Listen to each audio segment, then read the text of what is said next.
Welcome to Journey Through the Gate, your paranormal portal podcast, as we delve into the many questions and wonders brought on by the supernatural experience. What's on the other side of the gate? Let's find out together.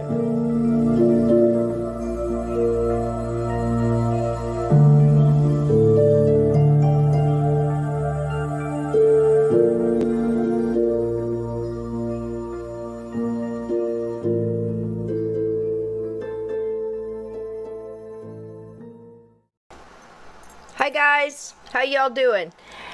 How you doing? Well, apparently the tech issues are still going. Has anybody seen Steve Stockton? Please tell me it's not, one of the missing persons and mysteries. I sent him a message. I sent him his email, and I talked to him earlier. Everything was cool. But the thing is, and I see the chats talking about it, we had this, I don't know what was going on with Facebook. I had a real nice lady named Ada that I had to talk to about her book and everything, and I couldn't even call on Messenger. It wouldn't go through. It kept saying offline, offline, offline. Nothing was moving. Nothing would let me post, so I couldn't get through to her. I haven't heard from Steve. He's not here. He and Steve knows it's 8 o'clock, and, I can't get a hold of Connor. Has anybody seen, I thought I saw Bigfoot Anon in the chat. If he's in here, this is what I got to do. I don't think Messenger is sending the links. I can only do Messenger and Gmail. And I think I could do other. I'm sorry, I'm eating. Guess what I'm eating? Oh, guess what? Look. Ooh, the sparkly popcorn. You guys can see it there. It's the bacon caramel popcorn. My son made more. It's so good. And you know what I'm backing it up with. Look at here. The frozen version. Yep. I don't know if you guys. Now, why would the apple? Oh, the apple's green. Oh, look. Well, that's an apple slice with cinnamon. Looks like it's some kind of invisible bacteria. And it's the frozen version with the cinnamon and sugar on the rim. So good. So, if Connor is here, Connor, do you have Messenger? Hit me up, friend me. I'll see it here, or if you don't mind, put your email up, and I would send you an invite. You can come in here and we can start talking, and hopefully Steve will pop in. I hope everything is okay. It could be that allergies are kicking in. Sometimes he takes allergy medicine and it really hits him hard, and he just thinks he's going to close his eyes for a second, and the next thing you know, he's asleep. So, I made some of that yesterday. It's fantastic. The bacon caramel popcorn, absolutely. Hi, Patreon. Okay. Oh, here we go. Good. Okay, hold on one second. Let me see if I can get this. Hang on 1 second, honey. Bear with me. Okay. Well, I don't want to put it up there. What do I want to do? Let me see if I can see. Hold on. I wish I had some music. Let me see if I can do this. Hold on, huh? Okay, 2.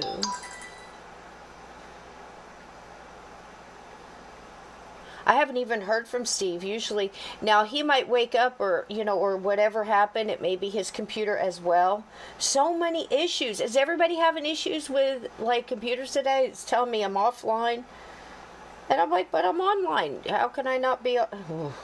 Been crazy. Okay, hold 1 second. Panhandle pecans. Is that what that says? Now, is it pecans or pecans? Because there's a difference.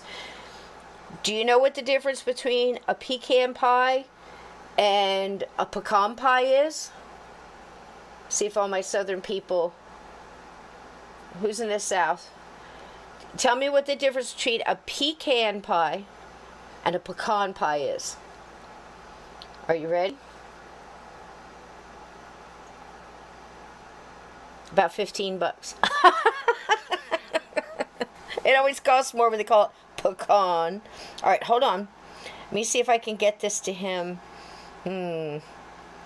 Okay. All right, ignore that one. For some reason that went through. Hang on with me, chat. We're getting there. Let me see if I can do what I sent to Steve. And I will forward it to Panhandle. This is really good, and since Steve isn't here, if he's asleep, again, I'm going to say, hi, Aunt Edna, hi, darling, hi, Paradox, hey, Jackie, hey, everybody, Divine, how you doing tonight, love? I think I saw Oracles, too. Are you here, Oracles? Donnie, how you doing? Hang on, I almost got it. Panhandle. Oh, gosh, what was it? Doggone it. Gee, I hate this tech stuff. I need to hire me a secretary person. Do this mess. This is crazy. Bear with me. Maybe a sing-along. Could we have a sing-along in the chat or something? Like, you know, row, row, row your boat. And then the next person, row, row. Something like that. Give me just a second. Where did his email go? This is terrible. Quit laughing because you keep moving the chat and I'll never find it. Hold on. Oh, come on, dude.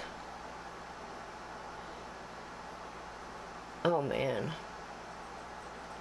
How far did it go? Yeah, Telegram, too. Yeah. Ah, come on. I can't find his email anymore. Somebody post his email again. It's panhandling pecans? All right, let's try that. Sorry. Oh, there we go. Thank you. Panhandle pecans. Okay, almost had it. Thank you so much. Don't laugh, because the chat moves when you guys laugh.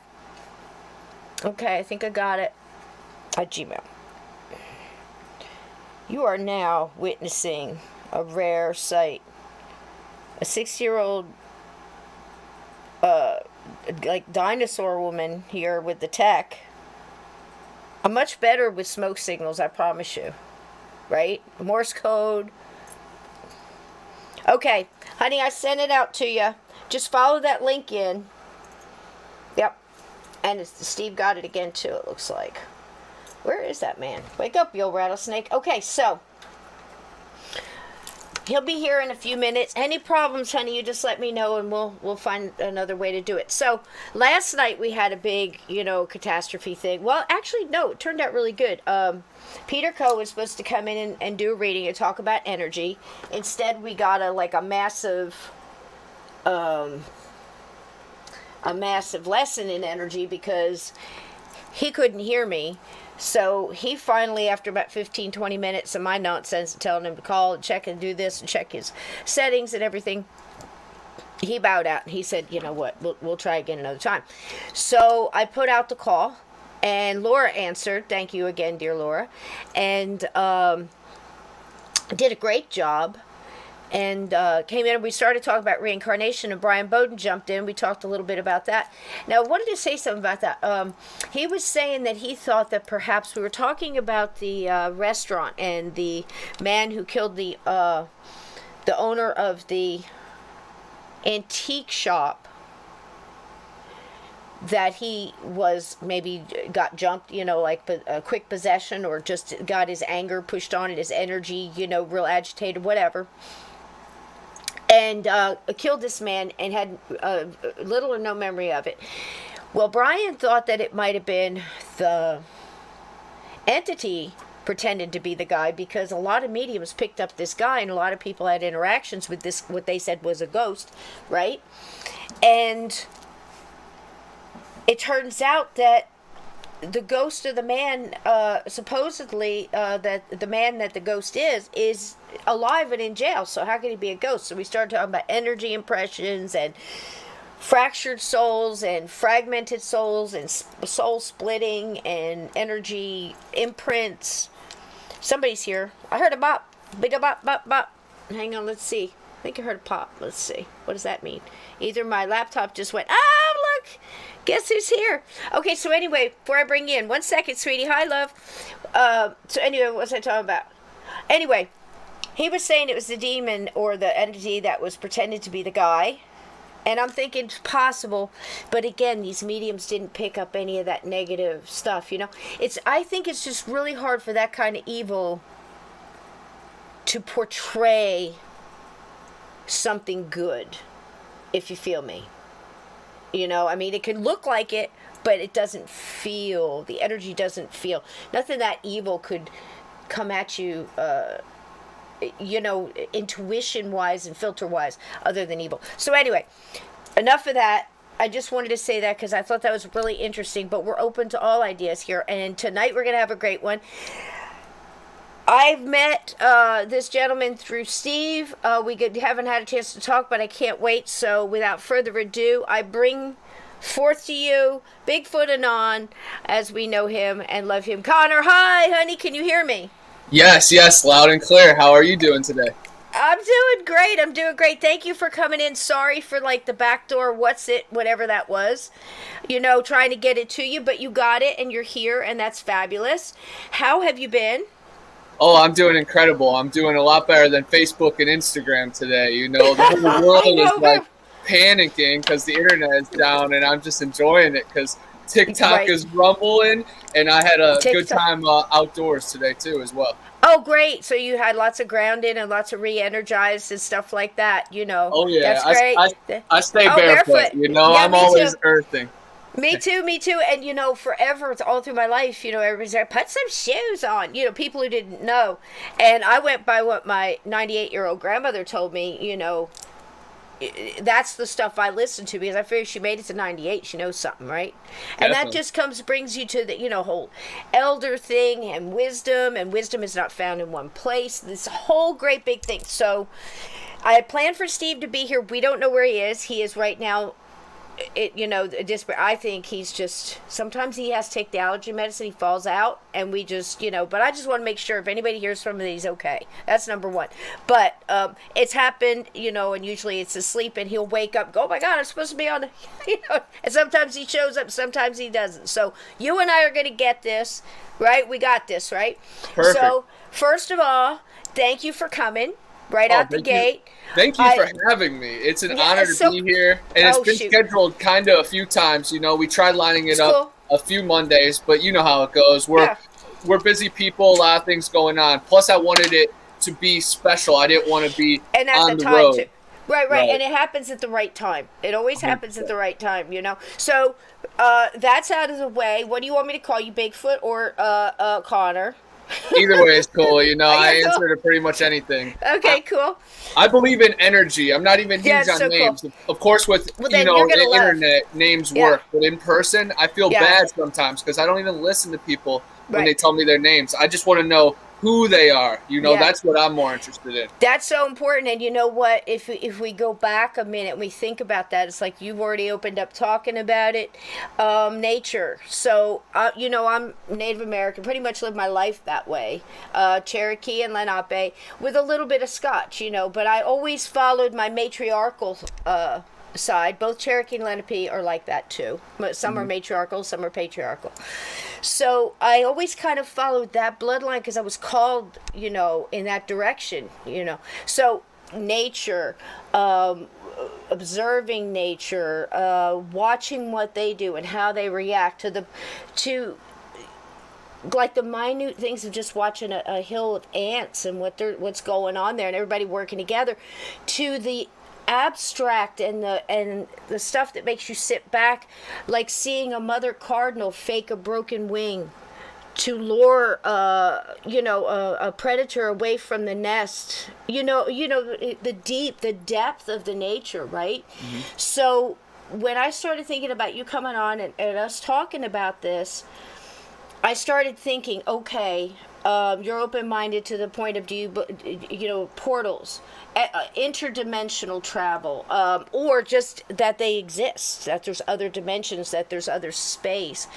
Because as I was brought up, as I said, just like the barefoot and herbs and observation of nature, learning from nature, we were taught about the things that live in the woods.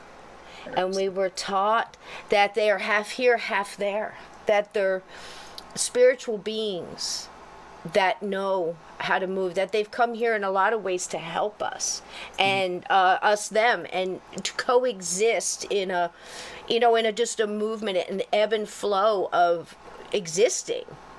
How do you feel about that? I know that's a lot to throw at you, but I wanted to quick take you around the zippity-doo-dah, how I got to this. And then I've got a little video for you that I'd like to get a comment, how you feel on it. So you take the floor.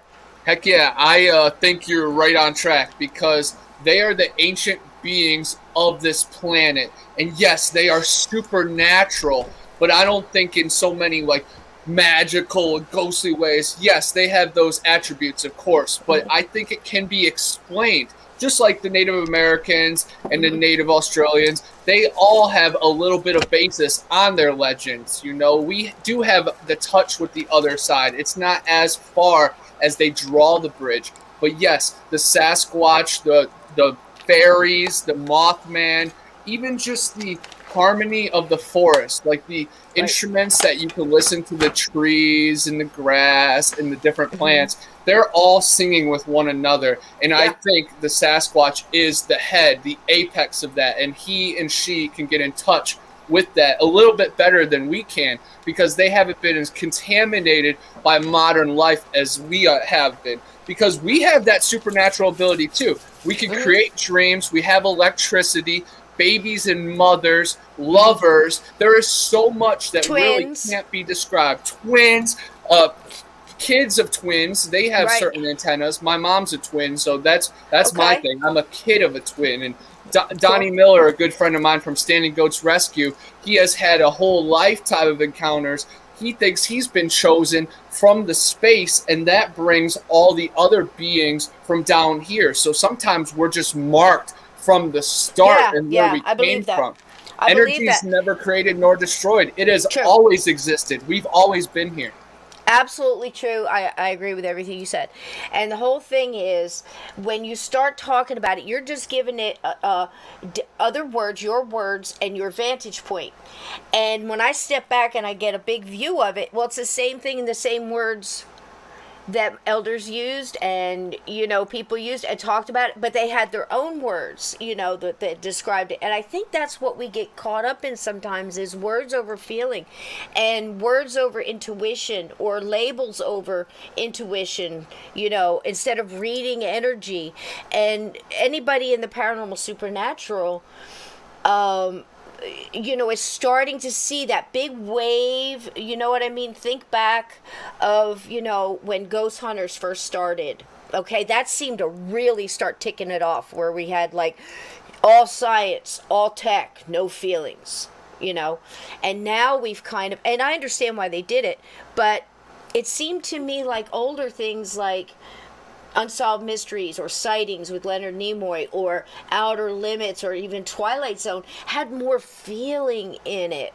So if these are spiritual beings, Connor, and I mean, so are we, as you stated, I'm thinking along the lines of telepathy. Yes. I'm feeling this. I'm feeling it with not only Bigfoot and all the names it comes under, because of course there's multiple names in different regions, and also I believe different types, just like we're different types, you know. But the telepathy with not only the Bigfoot, but with animals, do you feel like you have that? Like if you're in the woods and you've got that, like that rabbit knows that you're not a problem, they'll just kind of look at you and kind of size you up and go right back to eating. Nothing on it is, no muscles are tightening, they're not twitching, they're not hurrying and go. They're just chill because they know. Yep, they know the vibes. Why can't we do this? Yes. Why can't we do this? You are spot on so much, because I was hiking today and I actually had a close encounter with a rabbit where it was right next to me the whole time. And I actually was trying to call out to the Sasquatch people, because I was looking for my mom's lost cat. It's been lost since the hurricane, and I was walking right through the backyard and through the woods. And, you know, I didn't find any tracks or anything, so I was calling out to the forest people. They call themselves the people in the name of the great creator. and we are all descendants of Eve. So I was just trying to, build that bridge with them, which I'm always trying to do in my dreams, in my meditation, in my daily life, in my writing, in my songs. Literally every day is trying to connect to that other side. Not always the Sasquatch, not always God, not always the aliens. There's something else out there, like you were saying. Your spirit guides, your higher self, your guardian angels. I believe we all have them, and they kind of, like spirit guides, change along the way as we need them. They're specialties, which is why I say on the other side, someone said it here last night, and I, rather than say it to the wrong person, but somebody in chat had it down pat. It's like, we're busy over there. We get jobs, man. And that's what I'm getting when communicating with people that have crossed over, spirits that have crossed over, and come back to give messages to their loved ones or whoever.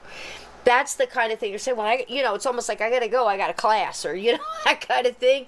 Or, they're helping somebody. I think that makes sense. So why would you come here to learn things if that's what we're here to do?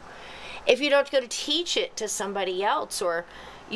somewhere I think over there's a, if you want to visualize it, like, maybe each classroom's on a cloud, or every, you know what I'm saying? Whatever we got to visualize to make it right with our minds so we can digest it, is why would we come here to learn all this again if we weren't going to pass it along? So there might be a class up there, how not to have road rage. Or how not to start doing drugs, or how not to criticize somebody whose life is torn up from drugs because they went through it and this is what they learned, or, what causes us to do that? How could we stop it? How could, whatever it may be, because I'm sure those are big things to us, but they may not be on the other side. You know what I mean? So if we back it up a minute, we think, I believe the telepathy. I believe we've heard multiple with the Greys. We've heard multiple coming back with NDEs, Connor, where people are coming back and said, yes, I met this person, but their mouth didn't move. I heard it. Whether it be an ascended being, an angel, whatever they label that what they spoke to. This is what I'm hearing. So you're putting out, let's find the lost cat, and putting it out there like, hey, I love that, because why not? 100%. They know you're on that level. You're coming at them with respect and intent, your good intent. You're just trying to save another animal. So put it out there. And also you're putting it out to the universe and seeing a positive thing. How do you feel about that? Do you think we get what we put out? Like, if you're negative's going to come, it just gets worse and yada yada. How do you feel about that? Yes, 100%. We are all just vibrations. We're not even our body. We are our soul. We're electricity. The fact that we're even contained in this shell is a true miracle. Protons, electrons, neutrons. We can become particle form or wave form. And most of the time we're particle because we're solid. But in those true moments of being, we can become waveform. So I think all those other beings in the forest, they can just tap into that a little bit easier. But then you could go to locations like the Montana vortex, and you can actually walk on a level surface and you shrink. So that just shows that you are malleable. Our thoughts are malleable, but they're a lot more powerful than most people even think as well, because it shapes reality. We are all water, and how we treat it is how it reacts. So yeah, it's all just bouncing back. And I just try to stay as positive as possible, but that's impossible. You cannot just stay on a incline. There has to be ups and downs, and bad things are good. Hard times are hard.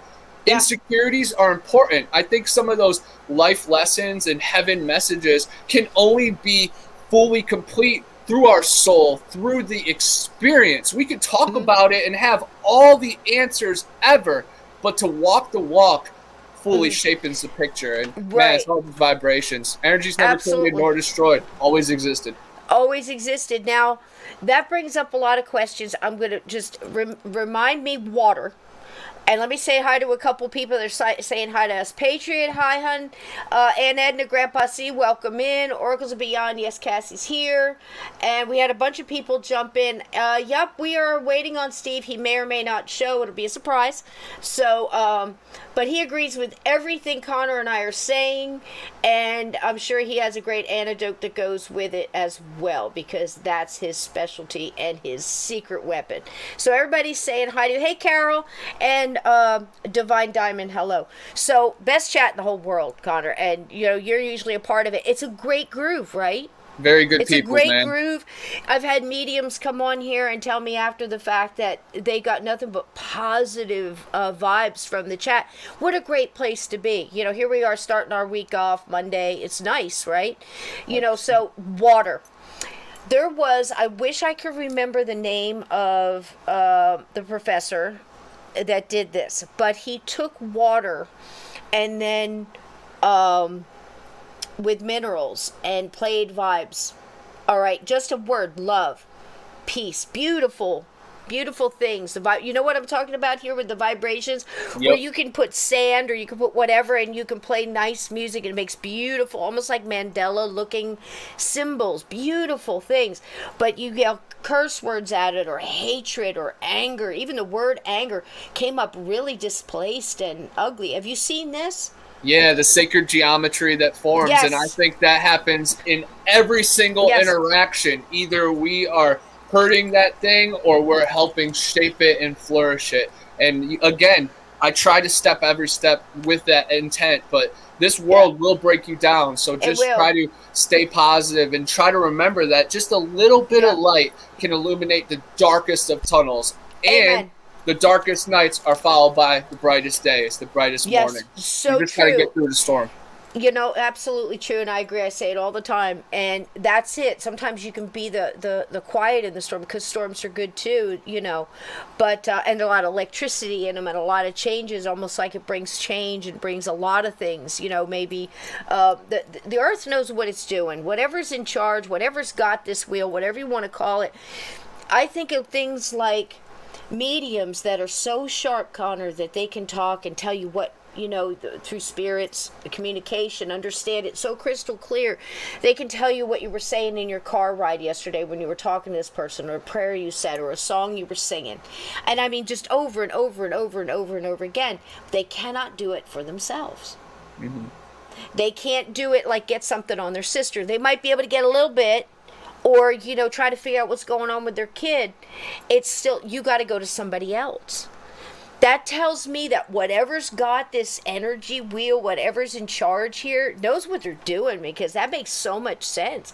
Because you got your ego and emotion and everything else mixed involved, which is why we use things like tarot cards, just to give, most people will tell you, it gives them validation of what they already felt. Mm-hmm. Yeah? Yep, or guidance. 100%. Right?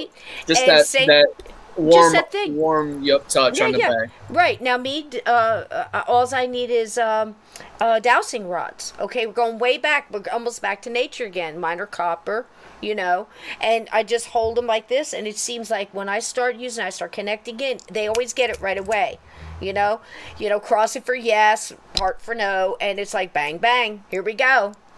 But it's so just awesome validates. Again that you said that, because I've had videos that we've brought out dowsing rods while we're Bigfoot hunting, and it goes, people are like, oh, you're just looking for water? No, it's a communication device with anything, with yourself. You could just go around all day just finding more about yourself, and man, and just confirming and reaffirming, like and and saying, okay, well, I was on the fence with that one. Okay, you're saying no, so I guess I'm on the right.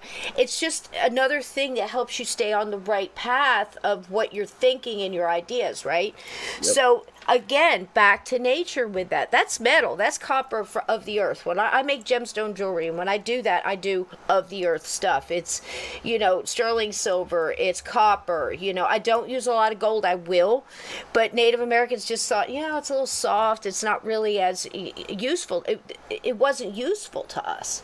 But silver was a little harder, and, things like that. That's why you see so much turquoise and silver and this and that. You don't see, certainly not in useful things like tools or anything else. It was all of the earth. Arrows and arrowheads were all chipped, by hand. And every part of everything was used. If you killed something, you did it with reverence. You thanked it for giving up its life. You prayed over it. And that also did good to your body. Just like we said last night, a lot of people, spiritual people, pray over their food or bless their food so it does good to your body, a positive vibrations. My God, you clean your crystals, right? You're eating this food, you could at least bless it, or whatever you want to use for that light to inject it with positive energy, right, Connor? Yeah, 100%. I am big on being thankful for every meal because just for one, I'm just very thankful for the meal. I've skipped meals before. I lived out in my car for a whole year, so I know what it's like to be hungry. Yep. But again, it's on a bigger purpose. If you could send positive energy, just like the one experiment that when it said, I love you to the water, that water stayed nice and fresh. When it said, I hate you to the water, that water ended up getting moldy after the month as well. So same thing. It's trying to just strengthen it itself before it enters me. And what it is I am, it's all just one. And I hate even drawing the boundary lines between me and my food and me and my feelings, me and my house, me and my cats. It's all there. It's all cohesive. And then, me and my community, me and my neighbors, me and my city, me and my state, if we could really feel that way, me and my world, me and my people, anything so under easy. The freaking dome. It's so easy, Connor, because a lot of people right now are fighting things that they're not even what they think they are. You know what I mean? There's so much collision. Divide and conquer. When, everybody comes together and realizes, again, like we do on this show, we've got people from every walk of life, And if I have a guest that comes on and says, well, I believe that this is this and this and that, I can disagree with them. I can agree to disagree. Or I can take a piece of it, step back and go, all of us could be completely wrong. But what I like to think of is, what if we're all right? What if it's all connected? All connected. I had an elder tell me once, I don't understand why everybody gets so uptight on religion or their spirituality or what they call it, because we're all going on this. We all have different journeys that wind up in the same place. Now, did he mean we all wind up on the same vibrational level? No.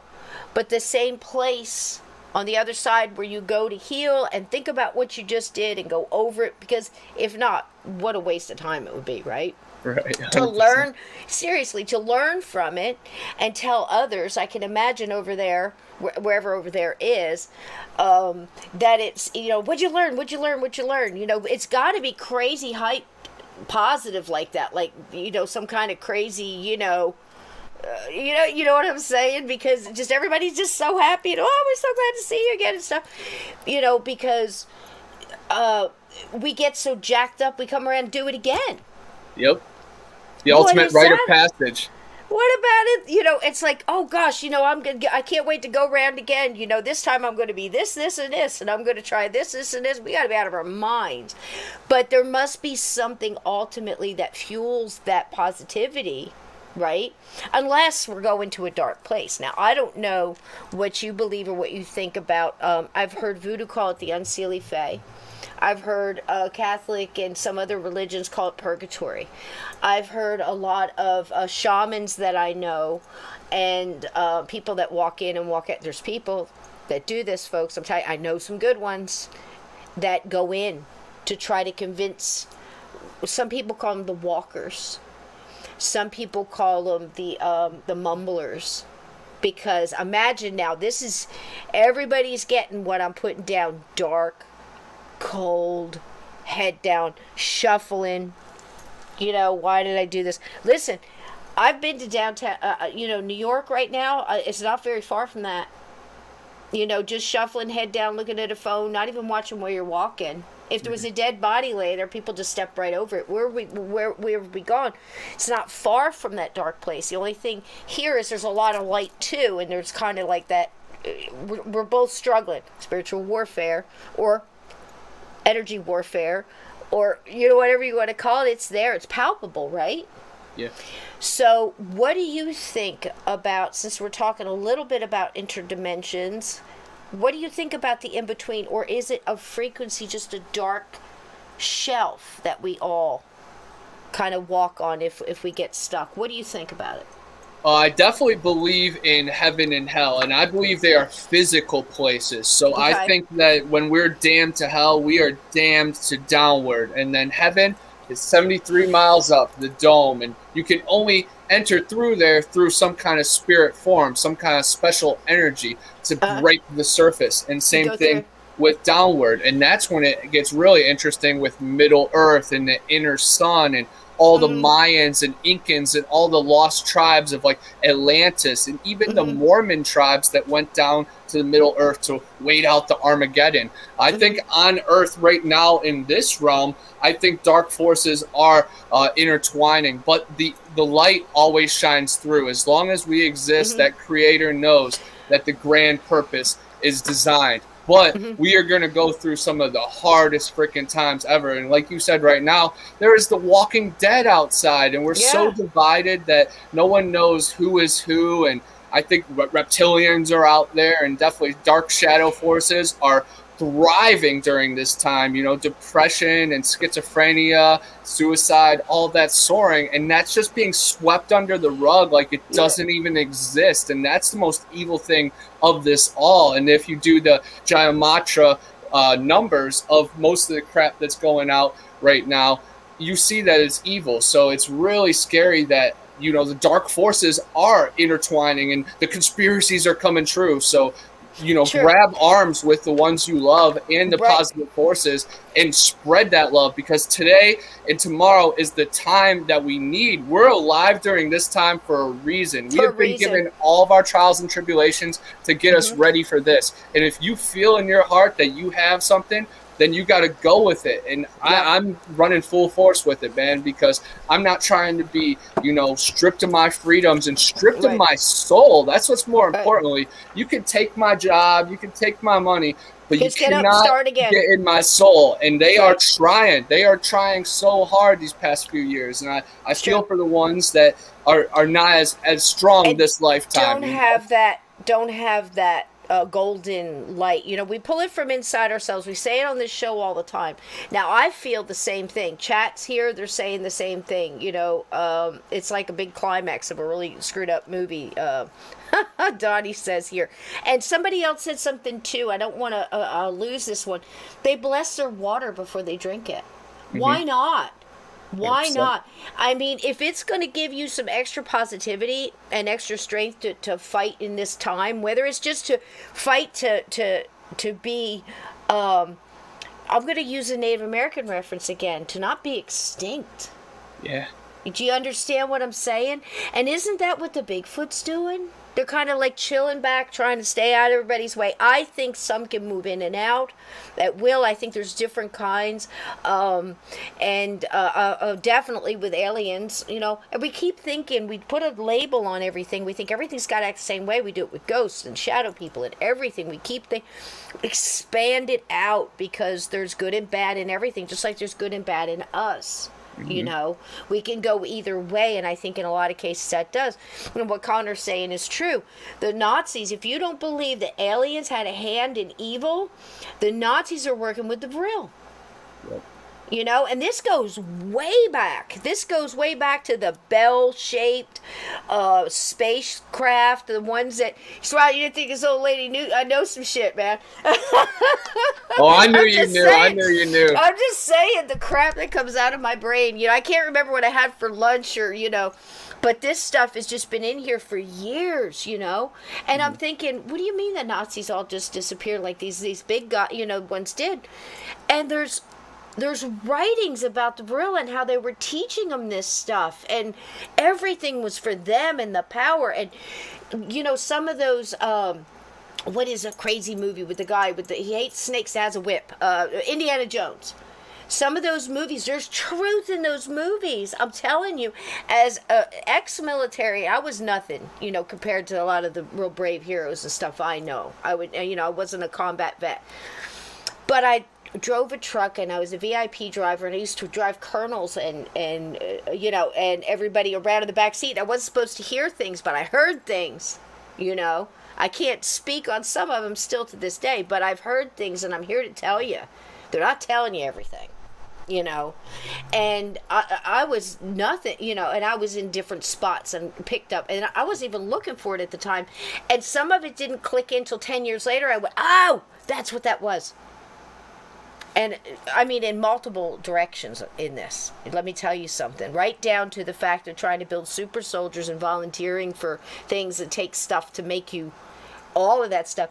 And the thing is oh gosh, people I trust have told me this in so many different ways, that if they're putting it in a movie, okay, then they had that crap 15 years ago, 20 years ago. They're letting the CIA sits there and looks at it, says it's okay to, you know, redact this, redact that, put it out. The first year of X-Files, now they've got 2 guys coming out that absolutely says that every episode in the first year of the X-Files is true, came out of real case files. I can sit here and name you the 2 people that are saying it. Some of you probably know who I mean. And they were actually pulled to the carpet in the FBI with the producer of the X-Files, and they were mad because they said, you're feeding this guy information. He's like, I'm not giving him nothing, man. You know? And the producer looks at it. This is what he says to the FBI guy. He says, if you would just tell me which episodes are in question, I will be more than happy to pull those and give you my sources on them. Well, the FBI wouldn't tell them, because if they said it, then they would have had to admit to the fact that these were true cases. So they got to keep the whole season. This is the truth, man. You know, like, open your eyes. The world is bigger. It's more fascinating. It's more spiritually connected. We are more spiritually connected. You know, just by doing this little podcast, we're reaching out. I've now met Connor. I've met all you wonderful people. You guys have met each other. Hello. Nice to meet you. How you doing? Like to see him in the chat on Monday night, right? Sunday. Yep. And just come and have a little light and some hugs and learn some stuff and kick around some ideas, you know, because it's hard to go to a bar and sit down and say, what do you think? Bigfoot, portals? Not portals. Can they come and go? Why do we never find a body? Why is this, you know, what could be causing that? You have to find like-minded people, right, that you can talk about this with. So, you know, the whole thing, man, from the Vrills to do you remember the bell-shaped thing that fell in Pennsylvania? Yep. Now, you tell me if that didn't match up with the stuff from the Nazis. Yep. 100%. Dude, first time I saw it. The Nazis are running NASA now, and you know, they're running Antarctica. Education systems. Antarctica, 100%. If anybody knows what I stand for, you know, the truth for one. But yes, ancient technology goes way beyond what we're dealing with right now. We still can't recreate the pyramids. All the Native American Indian mounds are on ley lines, and then they converge with the summer solstice and the winter equinox. And yes, every single movie has roots to reality. You know, I have a podcast every Tuesday and Thursday about horror movies, and I pretty much go on rants about all of them being real. And of course, Gemini Man, the movie about clones, came out last year, and then Geostorm, Manchurian Candidate, every all single 3 versions. All 3 versions. And you know what? If you haven't watched the Frank Sinatra one, do. I will. Because there's a lot. Well, there's a lot of, you know, it's a lot of overacting, you know, because they didn't have the CGI and stuff. And I don't mean overacting more like, oh, William Shatner overacting. I don't mean that, like theatrical stuff. I mean, like, you can really get into his mind and the angst, man, you know, of, wait a minute, what is this? It's a trigger word, a phone call, a card flipped, right? Yep. Manchurian Candidate goes and kills. Now, you tell me the difference between a Manchurian Candidate and MK Ultra individual. And if you don't believe in MK Ultra or any of this other stuff, again, I was a truck driver. My little 5'4" red-headed ass drove the big ass trucks. Yes, I was badass. Still am. Get over it. I'm just saying. I had to sit on pillows, and they wouldn't let women do this. So I was in one of the first in Fort Dix, all women basic trainings, right? And they thought so little of us. Now, I agree. the wax and the waves and everything that went into World War II. They were all women squadrons. They don't get half of, not even a third of what they should be getting as far as honors, right? But this was one of the first all-women basic trainings at Fort Dix, New Jersey. Now, it was so looked down upon to have women in there. They didn't know what to do with us, that they gave us all of the drill sergeants that were being punished. So the alcoholics that they had a hard time, were always getting Article 15s or whatever. I had a Sergeant Ford, never forget it, carried around what we called a cold pack. Now, I'll bring this around, but this is a good story. So cold pack means you just have a bottle of cough syrup, filled with Jack Daniels, by the way. Okay, got away with it. So, and then he's getting all the other people that are punished, and they keep throwing stuff at us, right? They'll never be able to do this.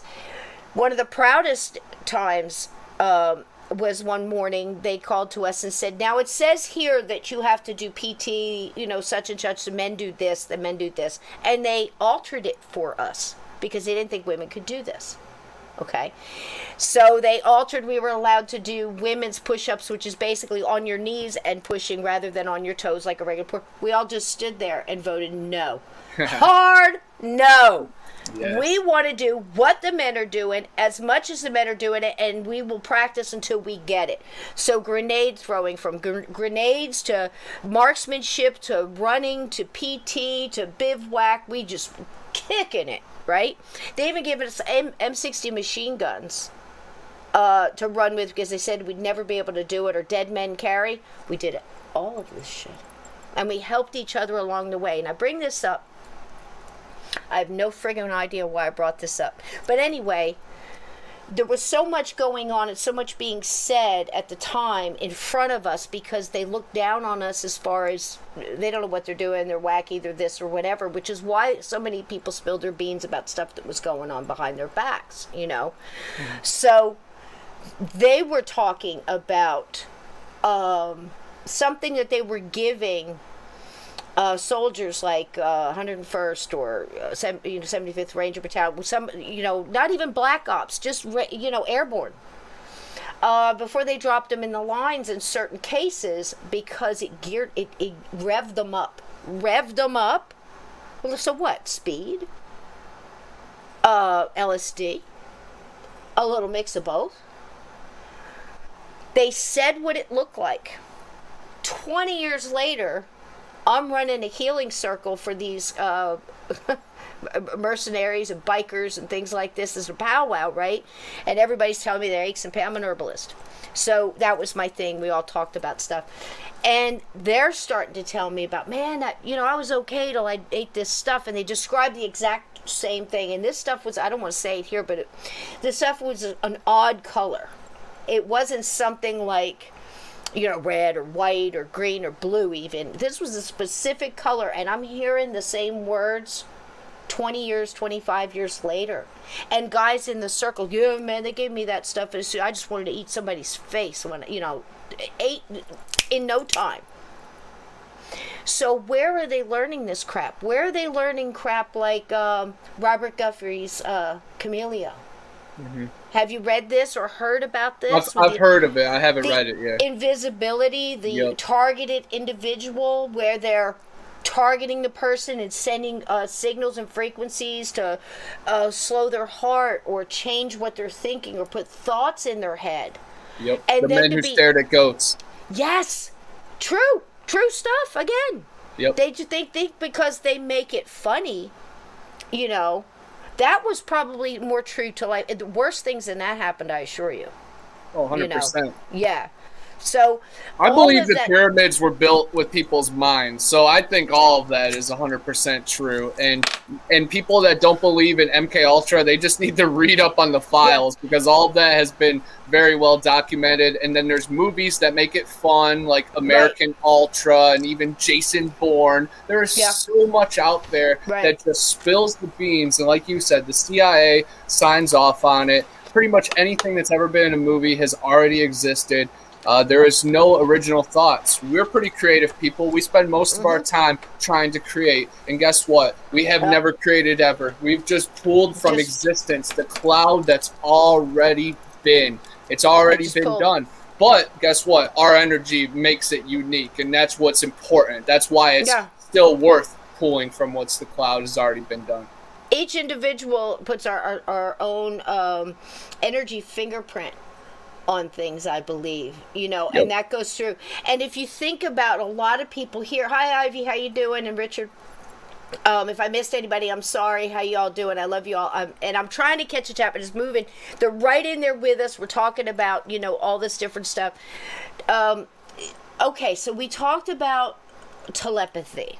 We hear it, it's across the board, whether it's, Slender Man or, whatever, or a ghost visitor of some kind. How many stories have we heard where their mouth didn't move? I had many experiences where somebody came and I heard them, but their mouth didn't move. My mother was one of them. So why not Bigfoot? Why not, all of the animals? If you have an animal that's larger, say moving around like Dogman, or we're not talking skinwalkers and wendigos and things like that. I'm talking about something that I don't know how it got here. I don't know if it's interdimensional, if it stepped in and now it's here. I don't know if it evolved from something. I had no clue. No clue if it's a lichen, if it's more to that old werewolf legend, transformation, right? And it just evolved somehow, like Bigfoot in different areas. It's going to look different. It's going to have different characteristics and such, right? 100%. Yep. So all of these things together, one of the reasons we're doing this now, I don't know if you've read my book on Cabin 22, if you're just listening to it now, or if you know anything about it whatsoever. But within there, I had to find a way to bring in, we already know the Rougarou is there. How did the Rougarou get there? This is Alabama where it's happening. Well, Katrina came, pushed all the animals and people out. So everything's got to move and stop and regroup and try to get its space, right? So now it's trying to find a foothold in this wooded area that it thinks that it can make it. It's further enough away from those who carry the hot metal, the guns. Yep. And, it's how it thinks, and it has to provide this safe area for its pack, right? Well, it happens to move in, very much like happened to Native Americans, I might say. Oh, look, we discovered land. Nobody's here. Oh, what did I just bump into? Oh, you have to go. One of those, kind of, sort of like that. But Bigfoot already lives there, and very well, and is flourishing in this area, in the book. And we also find out that it's that balance gets thrown off because something got injected into it and throws everything off. And what happens when that energy starts to really mingle and have to, there can only be one. Does it make sense? Yeah, that sounds incredible. I have not started your book, but you have me sold right now because Rougarou and Bigfoot, that's interesting enough. And then the Alabama line is, 15 minutes from me. And then I've done a lot of research in the Louisiana swamp. Mm-hmm. So literally, I have to buy your book like ASAP and do right my now research. It's free. Right now it's free, and we're listening to part 5 tonight. But if you go back to the Monday Madnesses, I guess you're going to go about 3 back. All the parts are there, and we listen together. So it's got video accompaniment, and you can catch up. I've heard a few batches of it, and I realized that I wasn't. It wasn't started. So just yes, started from the beginning.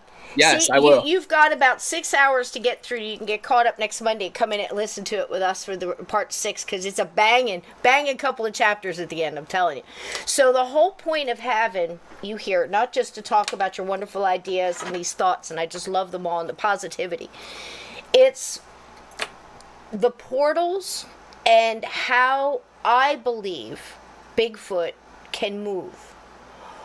But in my belief system, and how I was raised is very much like what you're saying, and you got it from a whole different And that's what I think is cool. We are getting our information from our existence, our journey. And we're coming together, and we might agree. What is a rougarou? Grandpa C. Rougarou is Louisiana's version of the dogman. And it's basically seen there. There's a lot of... well, what do you know about it, Connor? Yeah, the rougarou isn't there like a curse and stuff? It's a Cajun werewolf, yes, and there's many different ways to transform into one. There's simple ones, is like not doing Lent for 7 straight years. A lot of us would be rougarous at that point. And then there's ones that it's passed along your genes, and it's a rare abstract anomaly that only happens, once every 4 generations on the right side in a certain stipulation. Then there's cursed ones that you could be cursed into becoming a werewolf and then being bitten by one. And there's lots of other strange tales in the Louisiana swamps. But yeah, the rougarou is basically a Cajun Louisiana swamp werewolf, the Honey Island swamp monster. Victor Crawley, yes. Go to New Orleans and have a few drinks and then walk into the swamp, and I'm sure you'll find a rougarou within 15 minutes. You're going to find something, yeah, absolutely. So, well, that's the cool part of it. Like I said, how they get pushed into Alabama. Well, Katrina. Everything flooded, everything gets moved, just like animals do. I was in Alabama. I was in Huntsville, just north of Huntsville, when Katrina happened. I'm telling you, all the way up to where we were getting people and animals and RVs and everything just kept going. I mean, can you blame them?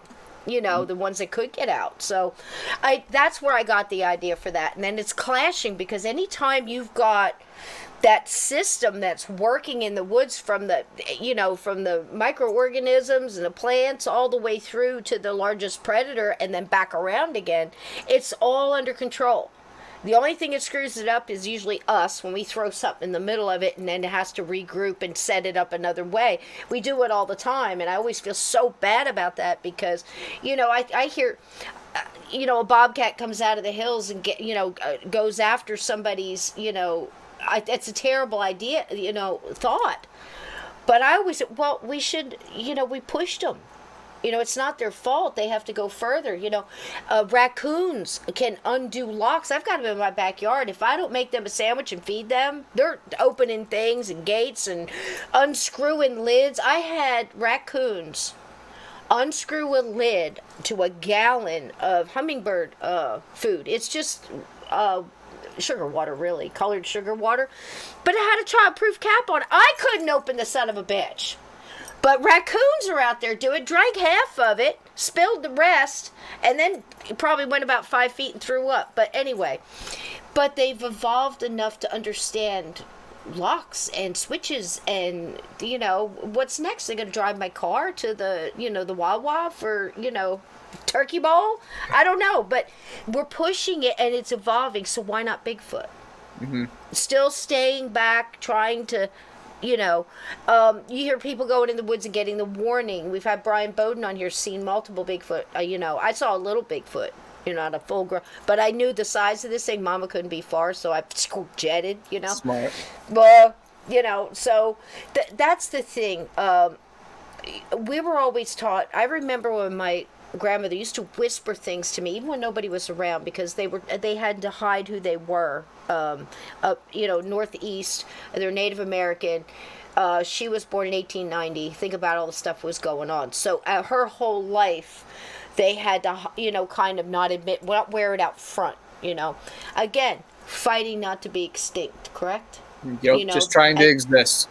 That's it. And that's all most of us, want to do. That's all the raccoons want to do. And all of this stuff. So the Bigfoot, same.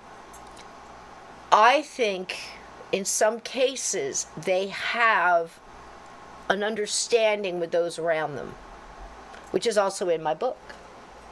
And I brought in the portals because I also believe that if Bigfoot's kind of here to help us and keep things chill in the woods and keep nature going, and whatever its useful existence is, we all have one, part of the chain. They must have helpers too that might be a little more aggressive, a little bigger, a little bit more warrior-like.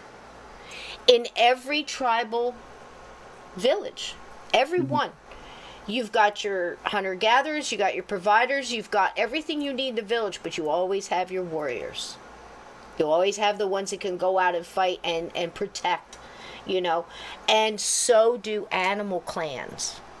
Whether it's a murder or crow, you know, they have their fighters. You know, the raccoons that come out here, there's always one that's up front. How many people have seen a litter of kittens? Okay, you're lucky enough to be around a whole litter of kittens with those tiny little babies or puppies. I've seen it more in cats, though. There always seems to be that one cat that goes out front. Doesn't it? In front of the group, and the rest of them kind of chill, and maybe once they see he didn't get his head taken off, they go over there too to bat at it and see what it is. But there's always a warrior, you know, or two that'll go out front. Even at that young age, at, you know, 4 weeks, 5 weeks, 6 weeks old, you know, going out there, their already personalities already kicking. So why not Bigfoot? So I put together a little video, if you don't mind. It's like a minute and a half. And I thought you would enjoy this because it actually has pictures of different types of Bigfoot from people who had encounters and then got sketches done. So this is what I saw.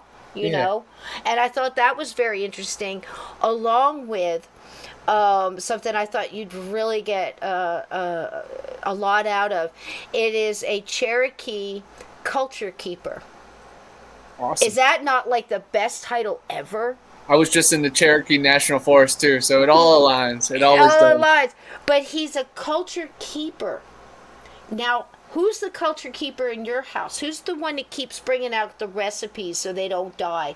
Who's the one that's bringing out traditions and how you put up your Christmas tree or don't, or your menorah, or what you do to celebrate whatever holiday? The traditions, the culture, you know, a little bit of, you know, maybe if it's a family, a little bit of this side's culture and this one combined into, you know, traditions and different things that you do as a family.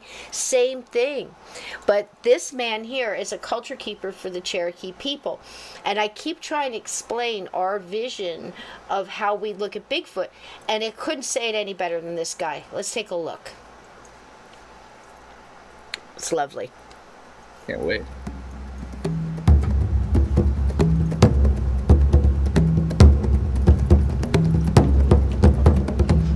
It's great already, right?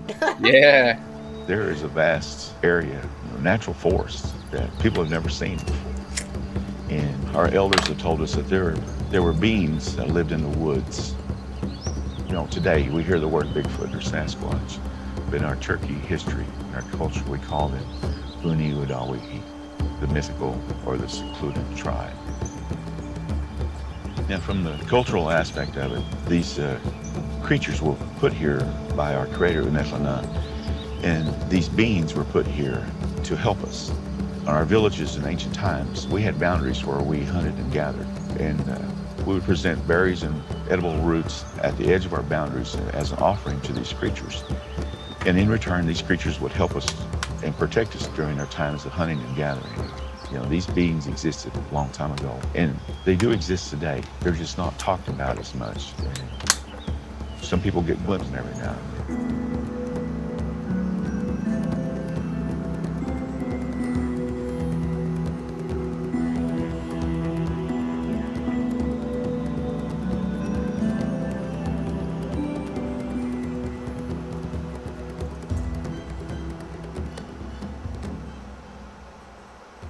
I like that a lot. He was very wise, and a lot of those images were spot on. They go with a lot of the images that I've ever seen and my experiences too, and the photographs I've taken. How about that, right? So that's the thing. You know, this goes way back to the point of we coexist. We have boundaries. We, you know, go to hunt and we give offerings, you know. And they protect us while we're out hunting and gathering, because we all coexist. It's like having a big brother you don't see a whole lot of. And I can imagine in cases, I'd love to be able to, we weren't the type of people to write a lot of things down. We had a lot of different ways we kept the culture and the stories going through storytellers, you know, and keeping all that up. But I bet you that there's things of maybe a warrior or somebody about ready to be attacked or hurt by something, and a Bigfoot coming in and saving them, or blocking the way, or helping to find a cat. Oh, 100%. There is a lot of stories of that. There's a good one in Ocala. This little girl had a compound fracture in her leg, and she was bleeding out, and she was going to die out there. And an orange orangutan lady carried her to the campground and dropped her off. And even the counselors couldn't explain it because the girl could not move at all, you know? Wow. And then another one that I actually narrated, there was this deaf son, and he was being protected by there was a bear in the area, but then a Sasquatch came in and kind of escorted him and his dad out, and it's just truly remarkable. So yes, I think they are the watchers, the ones that protect us, the forest people. And that's funny you said Big Brother, because that's what my book is. Big Brother, Big How cool Foot. is that? And it's the bridge. Everything's just aligning up, Connor. I mean, this 100%. has been an amazing discussion here. It really has. And I still don't know what happened to Steve, so if anybody finds Steve, let him know that I appreciate it so much that he got us together for this discussion. Will you come back and talk more about this and, your books and everything else? Where can we get in contact with you? What are you doing? You've got a YouTube show. Tell us about it. Yes. My YouTube channel is Bigfoot Anon, but my YouTube show is on Horror Talk. And if you search Horror Talk Jeepers Creepers, it will take you to one of our episodes. But every Tuesday and Thursday, things have been a little crazy lately, so it's been a little blotchy on the schedule. But it's all, just moving forward. But on Bigfoot Anon, I stay very active. And then on Instagram and TikTok, I have Bigfoot Anonymous, and TikTok is really taking off. I have 18.5 thousand followers right now, and me and Amber from Paraworld are having a friendly competition, and it's really cool because we've been staying neck and neck since 11,000. I called her out on Steve's show, and when we were on there, I said, "Hey, we're gonna race. We're just gonna keep going," and we've stayed neck and neck for 7,000. And I'm just really proud of both of us. And it's all in good fun, of course. And the TikTok world is fun to flip upside down once in a while. So she hits them with her psychic abilities, and she can see ghosts. And her videos are remarkable, for one. Wow. And then two, I love just bringing all the urban legends and cryptid worlds and just flipping them upside down, man. And that's what I'm saying too. That's why you're perfect to have on tonight to try to tell people a little bit before we get into the chapter where, right now, you would love some of these characters, Connor, because the whole thing is an ebb and flow between dark and light, evil and good, and the things that tear people and people that are staying on a bridge, how easily they're tipped by the wrong influence or the wrong idea or things like that, and how they get out of it, different things like that. So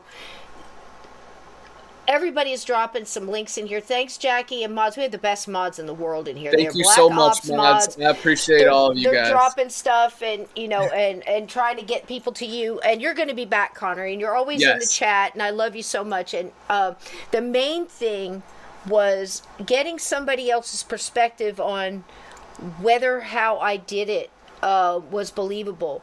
And some people might look at it and say, oh gosh, portals and this and that. Explain to me missing people, how many just disappear.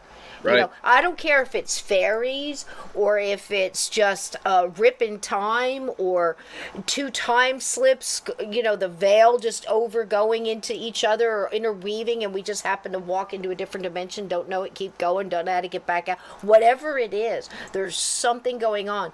And like I said in the beginning of this, what if, he's not wrong and he's not wrong and she's not wrong and they're not wrong. We're all right. Or we could all be wrong and it's something completely different, like a video game. We're all just avatars or whatever. We've all heard but I like to believe that we're all a little right. We all have a little piece of the puzzle, and we just don't have the cover to the box, man. Just look at your thumb. Just look at your thumb. Like, we have fingerprints, guys. That's the blueprint of all existence. So yes, we already have all the answers. And portals 100% exist. Even looking into the mirror is a little bit of time travel. So again, energy is malleable. We're not just stuck in this existence, because the moment we die, we lose weight in this life and we go up in the sky as a spirit. I've done a fair share of psychedelics and meditations and different occult, mushrooms, mescaline, DMT. I haven't done peyote yet, but I've done Hawaiian baby wood rose seeds, which a lot of Native Americans also used, and they turn into this little tea that you can drink, and you kind of get sick, but you can contact the other side. And I've done it. Have you ever been in a sweat lodge? I would guess you've done a sweat lodge. Oh yeah, so have I. I built my own in my backyard, me and my sons. Yeah, and with the pit, the fire pit, the whole deal, man. You know, like I said, it's a way of life. It's, you know, going in and sweating out whatever it is, you know, cleansing and all this other stuff. Everybody thinks everything is mystical and woo woo, and it is. But it is, but it's not that far. You. Yeah, exactly. Right. It's not that far away. Just Absolutely. Opening your eyes is mystical. Just existing, we've already beat the odds that are way better than the lottery or anything we've ever been up against right now. We've already overcame something so much farther. Yes, man. And we can also do it better as a group, and coming in here and giving each other positive reinforcement and understanding, like, say, if somebody in the chat doesn't agree with something somebody says, or it messes with what you believed in one time. I've had my mind swayed and moved and ebb and flow throughout my whole life.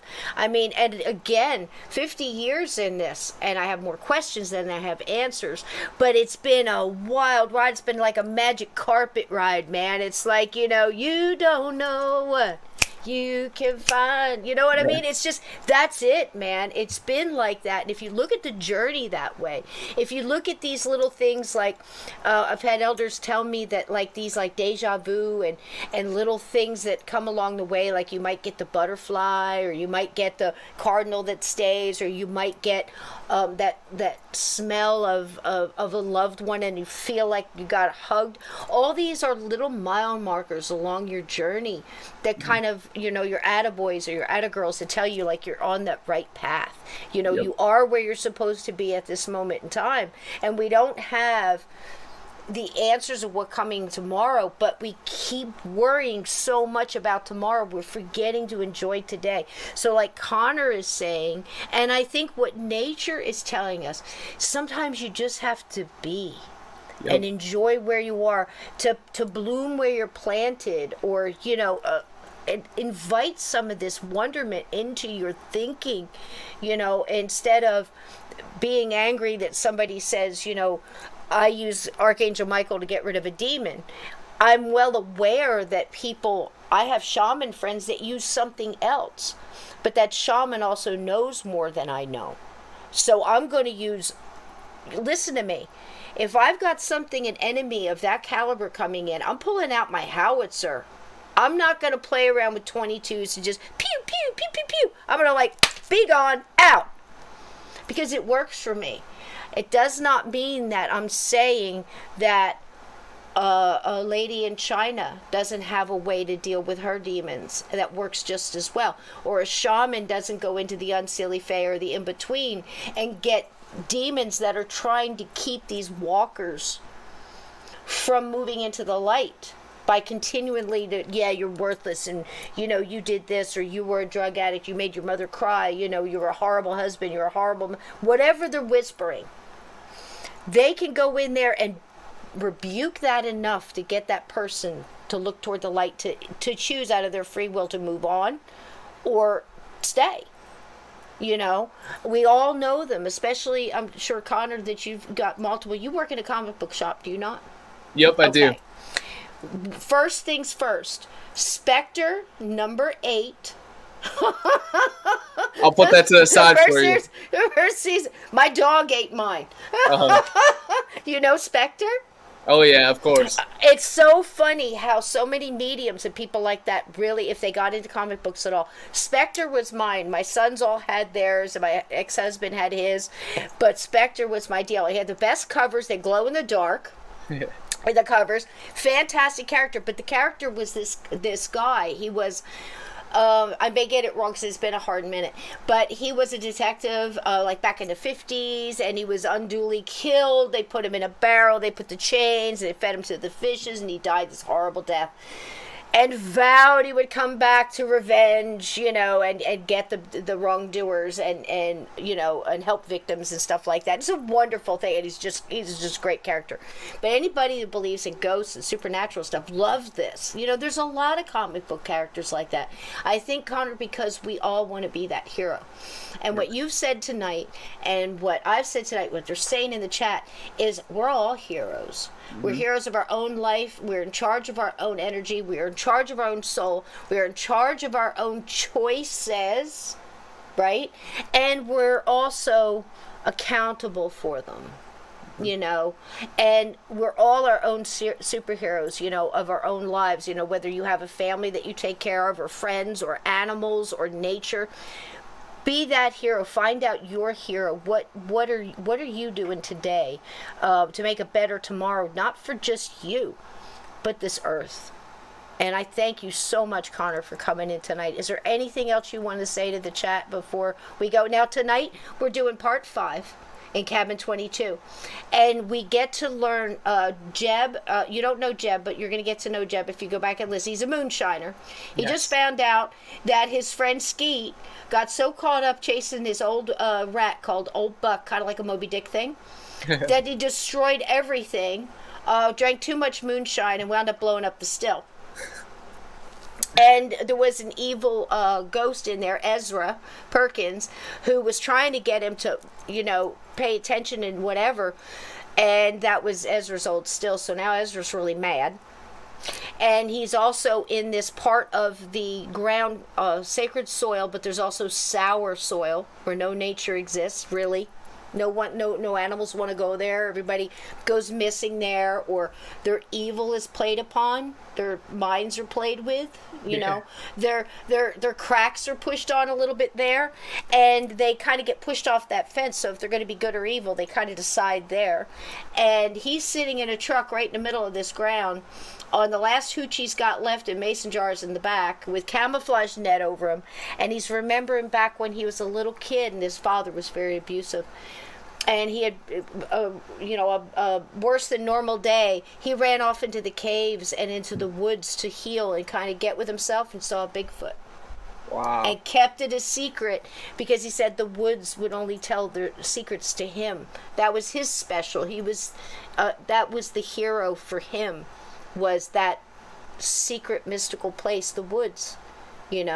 And now the woods, I think, are getting a little mad, so I'm not sure what's going to happen, but that's where we are. And that's when you start to hear a little boy's idea of what a Bigfoot could be, looking through books and reading things and noticing the wailing at night, and they're talking to each other, and this little 8-year-old memory, he thinks, oh my God, that means there are more than one. Yeah, so growing up, you always think there's just one Bigfoot. That's the weird single idea. Yeah, but the first one of the first lines of my Bigfoot book, there is more of them than there are of us. Yeah.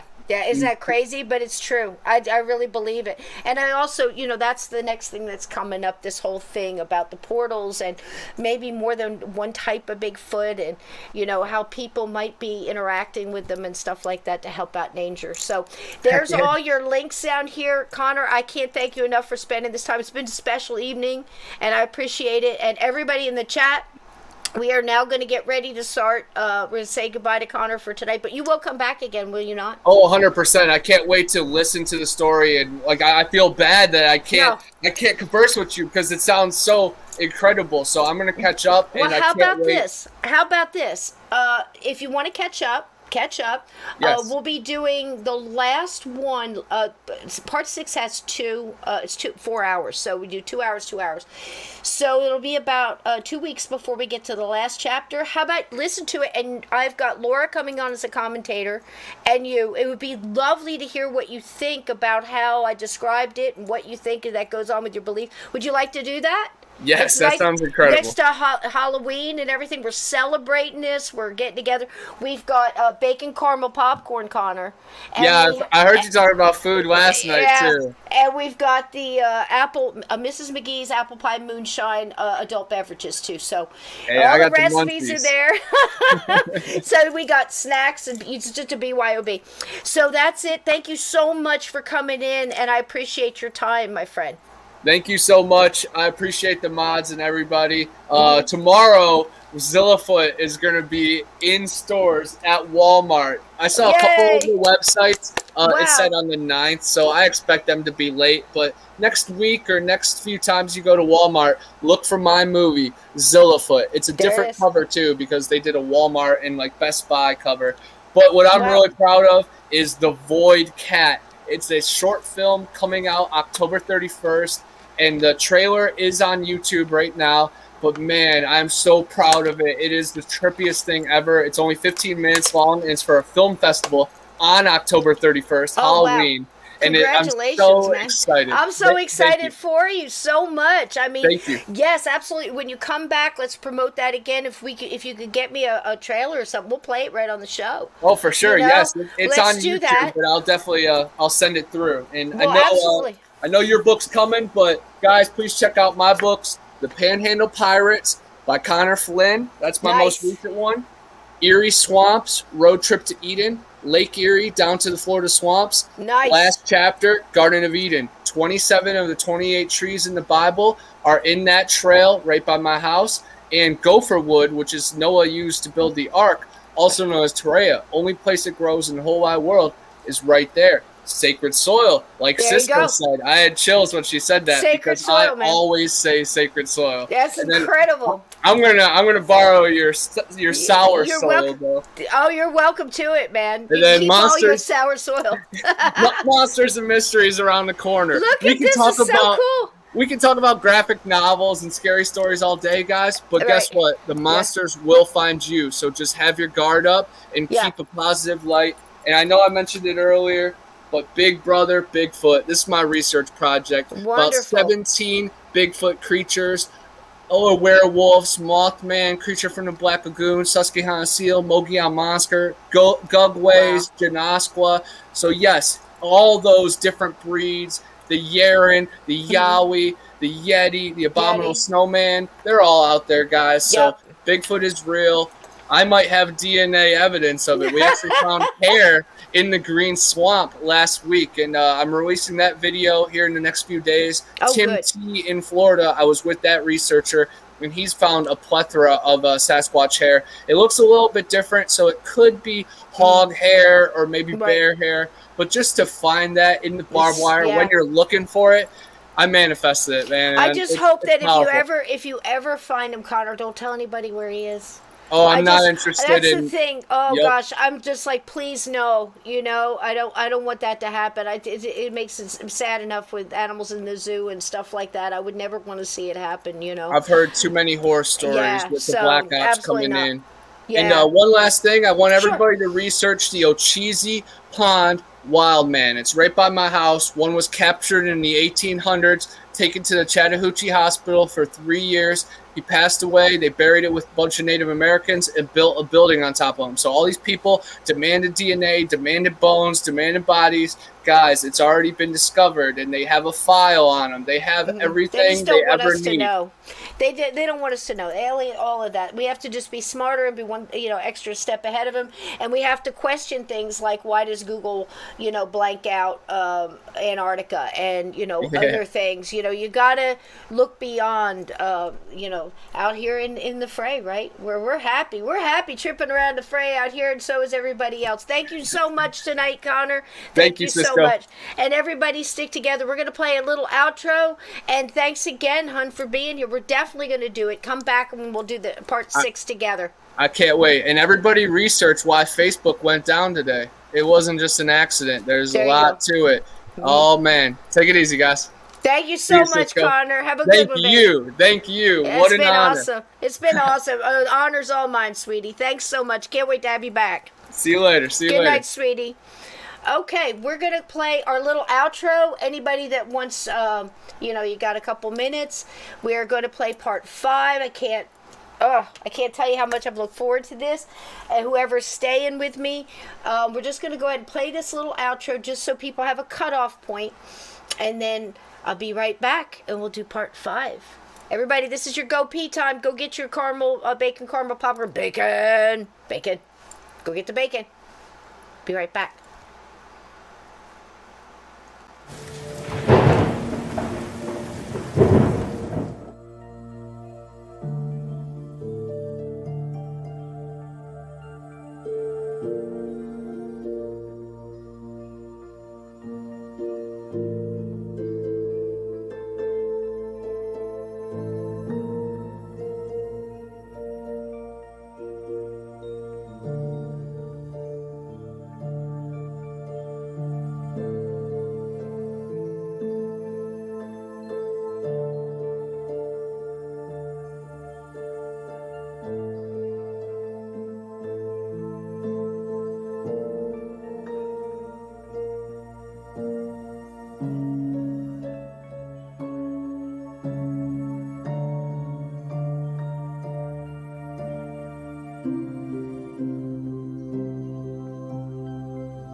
We are back, and we are doing part 5 of Cabin 22. And as we said, chat, refresh my memory. I believe we left. They had found little Jacob. Oh, I'm so glad, Bigfoot Anon, that he had a magical time. Look at that. Oh gosh, we did too, didn't we? Boy, that went by fast. I'm so glad he came in to talk about all that, because I was a little worried when I wrote the chapters on this that included the Bigfoot and the Rougarou and all of that it was important for me to have the nature balance there, and then the whole Native American balance that's on its way, and the people who live there, and what was their balance, what was their role in that. We know that Mr. McGee and Mrs. McGee, at least Mr. McGee, George Steele told us when he was talking to Dave that Mr. McGee likes to keep a tight lid on everything because people are showing up to do paranormal investigation. They had kids in the caves trying to do stuff that, the sacrifice and the pentagram, all this different stuff. So he has to keep it locked down, because once you find out that something is haunted or they've got sightings of something or whatever, everybody comes to try to figure out what's going on.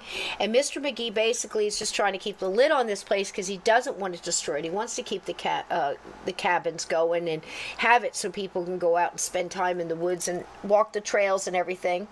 And sorry, my glasses keep turning black. I keep getting black eyes. That's kind of creepy from the green screen. But anyway, so there's that. I think everybody's coming back from the bathroom. We've got our adult beverages. We've got our Mrs. McGee's apple pie. Now, mine was frozen, but it kind of got a little loopy here. I mean, it's got a lot of fire. I mean, this is so good. Have you guys tried this? Tonight I put a little bit of cinnamon. What I did was I took the apple cider and I froze the ice cubes. I made apple cider ice cubes. So when I put it in with the liquor, the Fireball, the vanilla, vodka, a pinch of honey, half teaspoon, something like that for like 4 drinks. Little cinnamon, a titch of raw, just a titch of sugar in the raw, and the apple cider. Blended it all. Did the rim with honey and sugar in the raw, brown sugar, and cinnamon. Unbelievable. And it's not real sweet. It just tastes like, if you've ever had apple pie moonshine done right out of the hills of Tennessee, Alabama, or Kentucky. I've been able to try them all over the years. That's all you're getting out of me. So good. Tastes just like it. And then the apple on the side, they're real good in cinnamon too. So, that being said, I'm so sorry, it's so rude. But it's so good. That being said, what do you say we do part 5, Cabin 22? Last we saw, Jeb is in the truck. He was just having a little memory. He's got to hide out until it gets... Oh, yeah, the cinnamon sticks. Fresh cinnamon sticks. I have one. It's floating in there somewhere. Yep. And it's probably really good. Soaking up all the alcohol. So anyway, he's trying to wait out till it gets dark because he wants to slide, not turn on he knows these hills and these trails so well. He can go ahead and coast the truck down without turning it off and get past where he thinks all the cops are hanging out, where the still blew up. All he knows is smoke came out the back, and he saw the sheriff and a couple deputies he recognized, saw Dave, but he didn't know who he was. He doesn't know what's happened in there. He doesn't know. Yeah, Steve didn't show up tonight. I don't know. I didn't get any word from him, but he went off a line about 38 minutes before the show, so I'm guessing he probably took some allergy medicine, which just knocks him right out. There's nothing he can do about it. So he'll be here next Monday, and I'm sure he'll be awake to do his show tonight too. So anyway, so he's waiting in this night, and then he just remembered. He's remembering as a little kid that he may have saw a Bigfoot in the woods. He knows he had this thing chase him the night before, and he remembers that could still be out there. So he's a little scared, and he's all hunkered down in his truck, smoking his hand-rolled bugler cigarettes and stuff like that. And it's still afternoon, so he's got a long wait to go. And let's find out what the rest of the crowd's doing. Where's Sheriff Cook and Deputy Danker and Deputy Parker, Joe Parker, and Dave and Rage and the McGees and George and Greta Steele? I believe we're going to find them all together after the big cave baboom. So that's where we're picking up. I bring to you part 5. I hope you like it.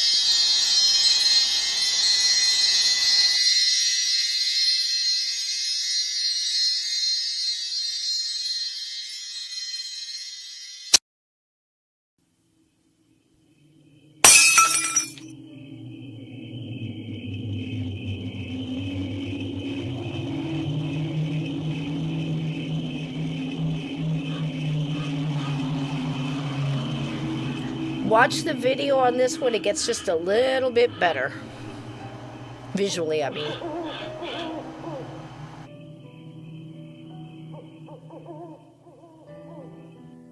You are listening to The Strange Case of Cabin 22, Part 5, on Sacred Soil. Greta and May poured more hot coffee for the fellas at the picnic table under a grand oak filled with the oranges and yellows of fall, and it was just outside the little general store at the lodge. Sheriff Cook was leaning into a car window and talking to Joan behind the wheel. Dave could see little Jacob still wrapped in the silvery EMT blanket in the back seat with his brother. Rage sat right next to the bench Dave was sitting on, and he was enjoying one of May's peanut butter dog biscuits. Dave looked over his coffee cup at the scene and couldn't get past feeling how very grateful he was to see both boys with their mom, who had elected to take Jacob to his own doctor for a checkup. "He has been through enough. I'm taking him home," she had said, and not an adult in the circle back at the cave site had disagreed with her when she said it. "The boy looked plumb spent," Chuck had said, and Dave agreed. "Damned if he didn't," he had said now, almost breathlessly. The adrenaline at that point had pretty much left his body, to the turbulence of the memories of the things they had seen. Dave hated that part of the job, but he loved this side of it. The helping part, the reunion part, the saving who he could part. Sheriff had said the crime scene was self-explanatory, stood on its own. He had added for Chuck, Dave, and Deputy Parker, that the dumb son of a bitch blew himself up, saved the county a lockup and a trial. Jacob hadn't said anything. Not to the EMTs, not to his brother, Mike, or anyone at the cave.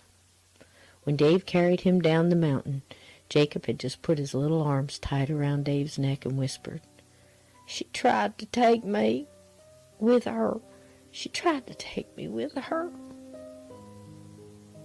He repeated it twice, and then nothing. Dave looked into the open car door of Joan's back seat at the little boy now, remembering. Joan was parked in front of the general store, hers and the boys' things, fishing poles, gear and all, loaded up.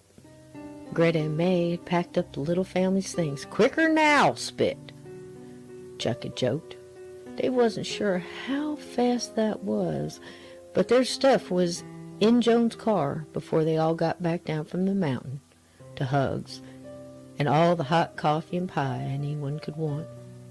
Joan took her coffee to go, and Dave couldn't blame her. Right now, Dave caught a glimpse of Mike munching on a slice of maize pie, almost leaning over a paper plate, using just his hands, and Dave smiled. The smile faded quickly as he faded back to Jacob, who just leaned back on the seat and stared into whatever memory he had of his own. "What did you see out there, Jacob?" Dave thought to himself. "Who tried to take you with her?" And this thought stayed Dave's own. He couldn't think of any reason to bring it up right now. He was holding more than his share of secrets and thoughts. He and Rage had only been here barely 24 hours, and he had so many questions. It was hard to focus on them all. "Dave?" Dave startled back into the right now. "Do you want a warmer?" May stood in front of him with a coffee pot wrapped in an oven-mitted hand with blue flowers on it. Her smile was warmer than the coffee.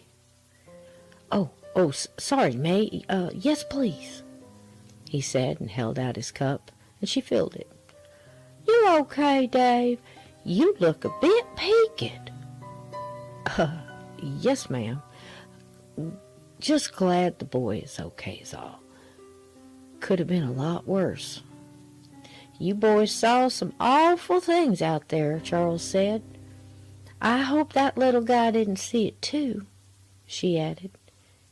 "Me too, Mrs. McGee." "Me too." "Bubba, you want a warmer on yours? How about more pie?" Bubba was on his second piece and his third cup of coffee, and this too made Dave smile. Dave saw Sheriff tap the hood of Joan's car and saw Joan hold up her hand in a goodbye gesture and caught Dave's eyes and mouth. "Thank you." Dave smiled and held up a hand and nodded. "Oh, you're welcome." Sheriff reached over to shut the rear door, and little Jacob jumped into action, ran out of the side door, and started running toward the picnic table. The little silver blanket flew off his shoulders like a kite that caught the wind. Joan jumped out of the car and started after him, and the sheriff grabbed her arm and said something, and Joan waited. Jacob ran up to Rage, who sat up at the commotion. The little boy landed on his knees and wrapped his arms around the dog and hugged him fully, and he whispered, "Thank you. Thank you for saving me, Rage." Kissed the dog on the head, and Rage returned it with a few licks to the boy's face. Jacob looked up at Dave and just nodded to him. The little boy stood up and methodically walked back to the car, head down, shut the door to the car, and Joan got back in, and they drove off. Dave patted Rage, who moved in close to him now, and they watched the car fade down the mountain road. Bubba broke the silence. "That's some dog, Dave." "Yes, certainly is," May McGee added. George, his tripods and equipment finally in his possession, were leaning against the edge of the picnic table next to him. He leaned up for a better view and smiled at Dave. The gathering took on a more relaxed vibe now. They all ate more pie and decompressed, watching the ME go up the trail. Another set of deputies Dave had not met went with him, rolling an extraction gurney behind them. The EMTs had gone, no one here to be saved. Dave figured they'd need shovels to get that guy in a body bag, and he shuddered a bit and pushed his plate of apple pie away from him. He was also surprised not to see a caravan of news vans coming up the mountain, but none had shown yet, and he was grateful. He looked down the table at George, who was cheering up the table and passing around a camera, showing off nature shots and chatting about one that could be a cover candidate. Dave remembered they had an appointment to talk later. The black crud on the mirror and things George said he had heard going on around here, some of the subjects they would cover, no doubt. Dave glanced at his watch. 3 o'clock already? What a day it had been. He was going to try and hit the showers again. The muck from the cave and crawling around was getting to him. This time he'd take his 12-gauge with him.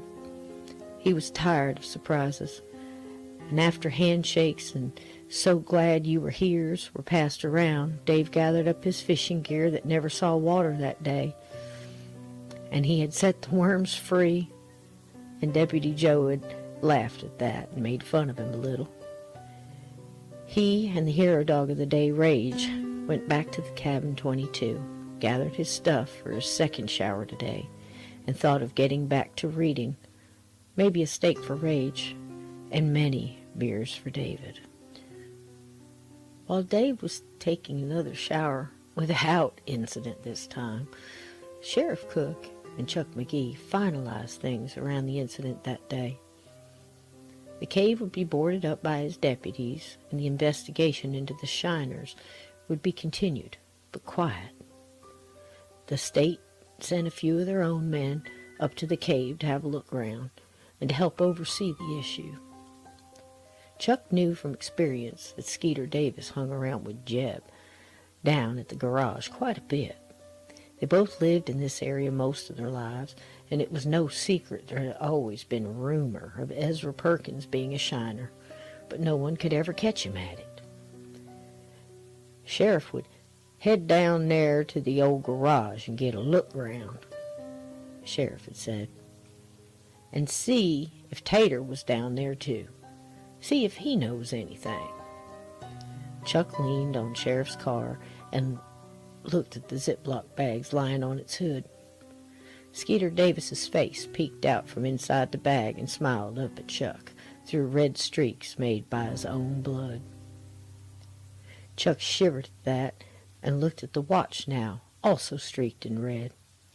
"Bill, that watch!"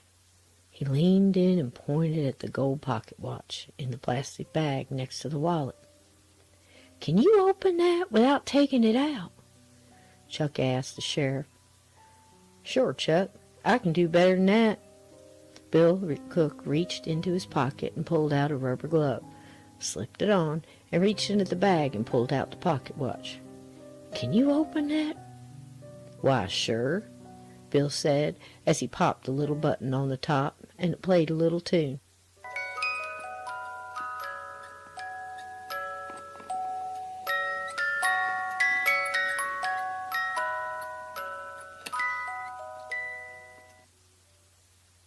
And Bill started to read the inscription, "To Robert," and Chuck finished it. "Eternally yours, Susan." Bill Cook looked at Chuck with question. "You know this watch, do you, Chuck?"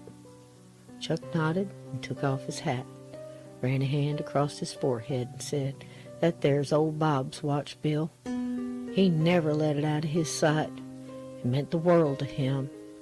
Sue gave it to him back before she died, years back.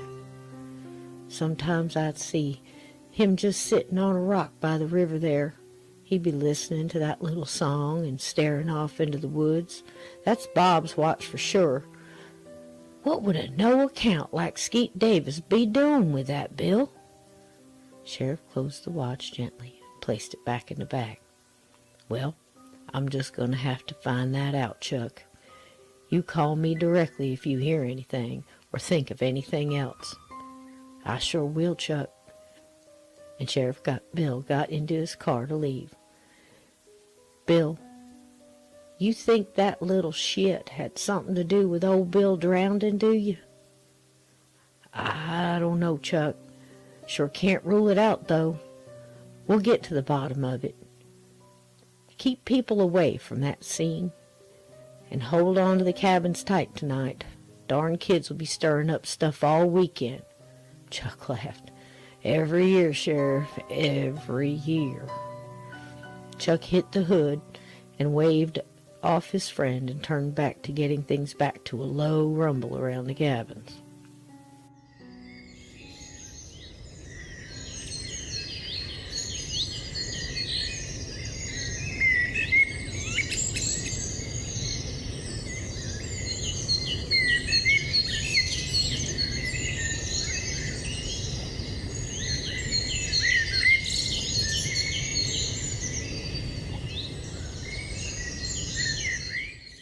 Jeb looked through the dirty windshield of his old truck, covered in the camo netting, and stared off into the woods. His day had started off looking at the sun come through a dirty old window this morning, and now it was going to end watching it go down through another dirty one. Not one of Jebediah Perkins's best days. He was afraid to move now. The memory of the day before echoed in his mind, and he thought about everything that happened since. The loss of his still, all that money, it made him gone now for sure. The still was his real income. Sure, he'd made some money working on cars, but he liked to take his time, work not being his favorite thing to do.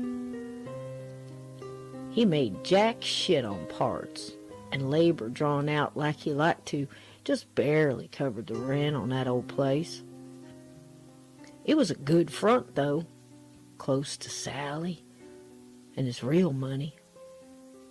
It was very possible the sheriff would be looking for him now, he thought, and he didn't know if Skeet was going to talk. If he was in trouble now, of course he'd talk. He'd be spilling all the beans right about now. Damn it, anyway. He was glad to be sitting guard on the last of Sally's best shine in the back of his truck. I gotta get this stuff sold, get the money, start new somewhere else. Jesus! Jeb hit the steering wheel hard. He was darn mad he was stuck here. He was even madder he had lost everything. All he had left now was the truck full of shine, and there was cops crawling all around. He knew it. They were mostly on the other side of this part of the mountain, but it wouldn't take 'em long to stray over here, start poking around, he thought. Now he had to sit here, feeling horrible, his head splitting in half from his hangover. He pulled out an old Marlboro box with pre-rolled bugler cigarettes in it, pulled out one, and shook the pack. 4 danced in the box, and he smiled. That'd be enough, he thought, and he perked up a bit at the thought of no longer giving a shit about the mortgage on that old building being past due. Let the bank take it, he thought, and good riddance. He lit up the bugler with his old Zippo lighter and clicked it closed.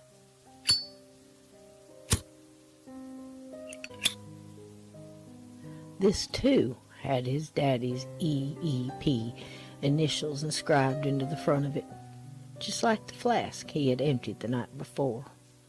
Jeb thought when he started new, he'd get his own damn initials carved into something. His daddy left him with years of state tax and a back loan due on that old garage, and quite frankly, he was tired of carrying that old place. He saluted nothing with the mason jar half empty now. He'd been carrying that old garage on his back since his daddy died, and it was a heavy weight. Let 'em have it, he said again. Not my problem no more. He'd have to sit here now, with nothing but some crackers and some Vienna sausages, and wait till it got dark in a place that was really starting to scare him a bit. Jeb set down the jar on the seat and hung onto the steering wheel and peered over it and looked all around through the holes in the camouflage net. He looked deep into the woods that surrounded the truck, and Jeb knew these woods well. Ever since he was a kid, he also knew that there were things in these woods you didn't mess with. Heard stories all his life. Seen things, too. Once, when he was a boy, he was lying right there off of that ridge off that tunnel and saw what looked like a man walking through the back trail. If that was a man, it was a big 'un.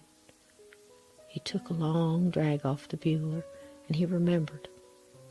Its head was taller than the scrub trees, and they were over 7 foot tall.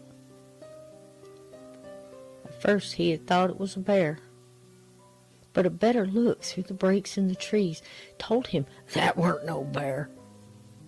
It was covered in a grayish-brown fur and took long strides as it walked with its huge head held down. And little Jeb then saw it was dragging a buck behind it by the back hoof. That was the second day of the time he had hid out in the caves after his daddy had beaten him. His stomach ached so bad, just laying on the cool slate rock had helped him. Then he saw this hairy man, and it scared him. He had wanted to go home and tell him to get his gun and go see. But he knew it would just get him a beating again, and he kept his mouth closed. He had looked through books at his school's library, always keeping those books hid behind others he had never intended to read. One day he turned a page of a book, Unexplained Mysteries, Your Guide to the Odd and Unknown, the title had read. And the page had a black and white drawing of a tall, hairy man someone had seen out in Tennessee. They called it a Sasquatch. And the picture and the name had sent a shiver down his 9-year-old spine. He kept that book, never returning it, and took a hard punishment for the $5 fine it had cost his mama to cover the loss to the school. He begged her not to tell his daddy, and she never did. And he felt bad he had lied and told her that he had lost it. Jeb had been scared his daddy would find that book, and he wrapped it in one of his old mama's dish towels and buried it in the backyard under the big rock by the pear tree that bloomed white every spring. Twice in his boyhood he had dug it up just to look at the picture and tell his young mind he hadn't been as crazy as he thought. The book told facts about the creature, too, that they would bang on trees with branches or throw rocks, and had a real sad wailing, moaning sound when they called out to each other. And sometimes he could hear wailing sound coming through the trees. It echoed off the rocks and scared him to death every time. It sounded kind of like whales did. He once caught a show on the TV. The narrator on the show said whales made that sound when they talked to each other. And the sound sounded just like what he had heard. Only the ones he heard seemed sadder somehow. And Jeb had wondered if the big hairy Sasquatches talked to each other in the night in these woods, too. Of course, that would mean there was more than one, and that scared Jeb even more. These woods had showed him things he had never wanted to see, and for the most part, he'd figured it was part of the way if the woods at night. But his business was shine, and shining was a job after all. That's why they call it moonshining. And Jeb smiled, a bit of pride welling up in his chest. Moonshining was a serious business, and he loved the chance of it all, the thrill of getting away with it, the secret of it all. He was good at keeping secrets. It had been all his life. But no matter how hard Jeb tried, he'd never been as good at keeping secrets like these woods were. They held on to their mysteries well, and just sometimes you'd see just a bit of a glimpse of it, of something that was so scary it kept little boys and men alike awake at night. And now he was sitting plumb smack in the middle of them. Jeb leaned back in the seat, pulled his hat down over his eyes, just not wanting to see any more, smushed the cigarette butt into the truck's ashtray, and slid down into the seat. He planned on getting a little rest before his big drive-off escape tonight. He'd hoped that the cops would be gone before he tried to get down the dirt road and away from this mountain and off to freedom. Jebediah Perkins whispered to himself, so quiet he almost didn't hear it himself. It just can't get any worse than this. And he slowly drifted off to sleep.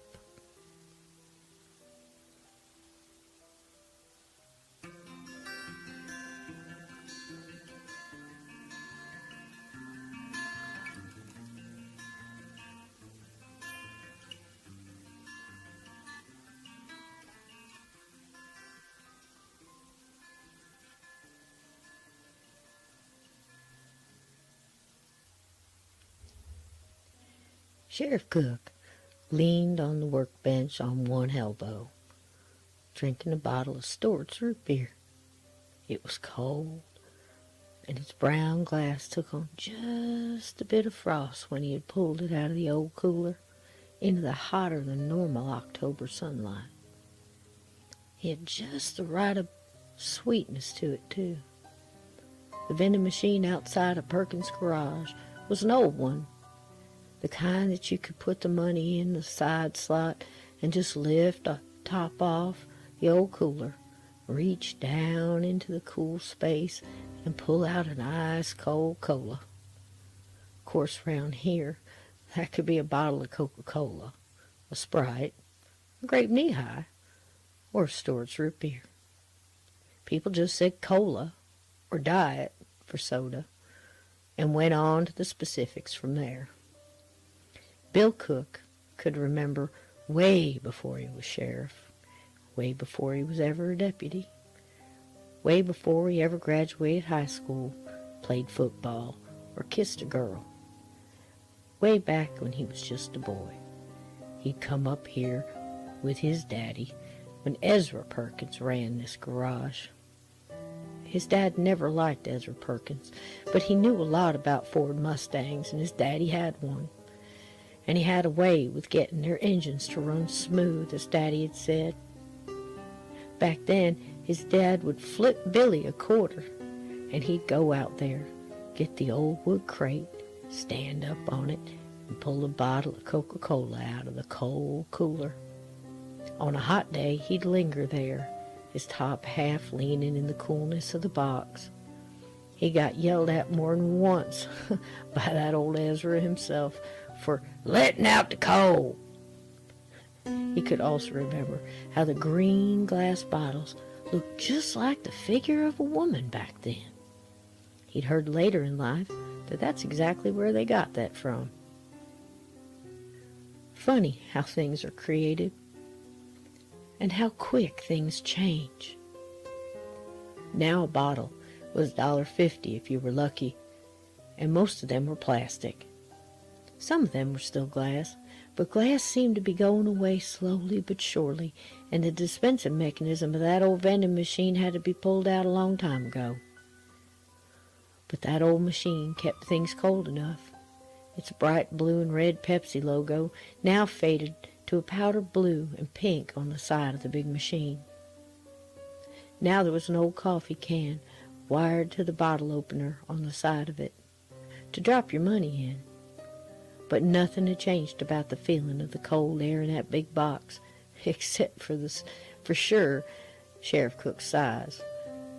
Now just a quick, cool burst of air on his face would have to do. Things changed faster than we realized. and some things stayed the same more than we appreciated sometimes. Ain't that just the solid truth? When Sheriff Cook went into the garage, he'd always buy 1 or 2 bottles, bring it in, and hand it to anyone he needed to talk to have a friendly little conversation starter, pace things out slow. It was always nice to have something in the other person's hands as well, to keep 'em in view, especially if you were asking things that made them feel uncomfortable, or worse yet, squirrely.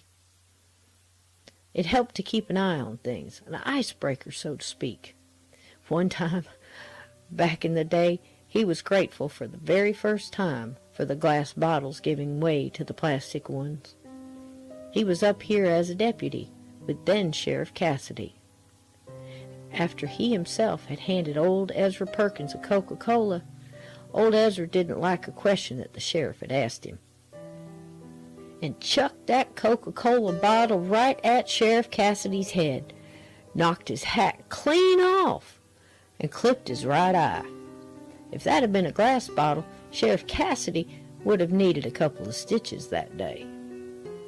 The current sheriff never forgot that, and today he handed Tater Daniels a plastic 12-ounce bottle of Mountain Dew. "Tater, that old Hampton's John Deere you're a-working on?" Bill Cook asked, knowing full well it was. Everybody around here knows everybody else's John Deere's. Tater took a long sip of the bottle of Mountain Dew and gulped hard. "Yes, sir. It sure is. I'm tuning her up now. Got her all straight." Tater seemed both nervous and excited at the same time to Sheriff Cook's trained ear, and he pressed on, lifting the brim of his hat just a titch off his forehead, a tell that meant he was officially on business now. "That's a big job, Tater. Looks like you're doing fine at it, though. Where's Jebediah today? Shouldn't he be here helping with that?" Tater got visibly more nervous now, took a long swig off the dew with a greasy rag, and with the other hand he wiped his forehead. Oh, I got it," Tate pushed out, almost saying it all, talking around the green plastic bottle in his mouth. "Jeb isn't feeling too good today, Sheriff." "Is that right?" Sheriff smiled now, pretty much getting the whole picture played out in front of him. If Jeb left Tater to work on a job for Farmer Hampton, who was a man finicky about his equipment and had a tight hold on his wallet, something awful important had to be pulling Jeb away from overseeing this job. "Sick, is he? That's terrible, Tater. You let him know I said I hope he feels better. He must think an awful lot of you, helping to keep the place going." Tater smiled, and his body language echoed the feeling. "He said he knew I could do it.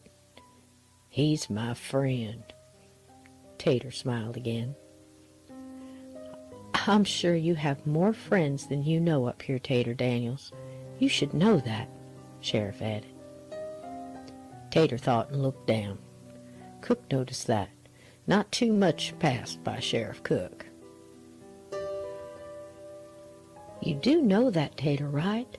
You can always come and let me know if there's a problem, or tell Chuck McGee. Chuck and May have always been there for you, right?" Tater hung his head down a bit more, and in someone who had a heart as big and somewhat clumsy as Tater Daniels, it was a sound tell of guilt or shame. Tater was slow, but he had never been ignorant. However, Bill Cook knew he was easily influenced by those more crafty and ill-driven. Tater answered, "They treat me fine. Pay me good, too. May makes the best pies, and sometimes she makes a cherry one just for me." Tater smiled big now and bounced his leg like an old hound wagging his tail. Bill thought, chuckled a bit. "Yup, They're both good, God-fearing people, and they think a lot of you, Tater." Tater obviously thought on this, and the smile waned a bit. Bill caught it and thought he'd have to rattle around in Tater's head a bit more to find out what he felt guilty about where the McGees were concerned. Right now, he needed to focus on Jebediah Perkins, and did so. "Jeb in his cot in the back, is he, Tater? You don't think he needs a doc, do you?" Sheriff leaned up off the workbench a bit and took a step, like he himself would check in on Jeb in the back room of this garage. Tater stood up fast, knocking a screwdriver into the floor with a metallic click, and Bill Cook was no longer focused on the plastic bottle of Mountain Dew. It was the 1 3/4-inch wrench Tater gripped in his left hand that caught his full attention now. Oh, no. He told me not to wake him up.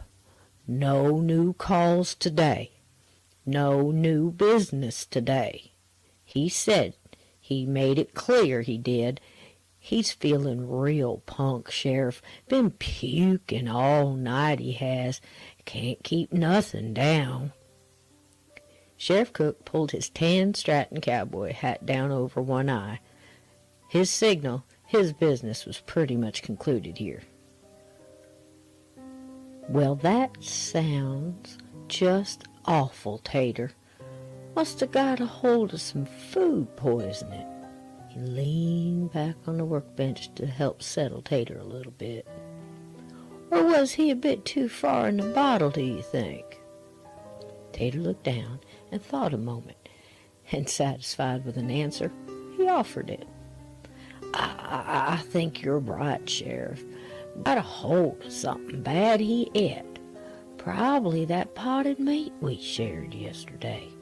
I told him it tasted expired." Sheriff grinned a bit now. "You get sick too, Tater, did you?"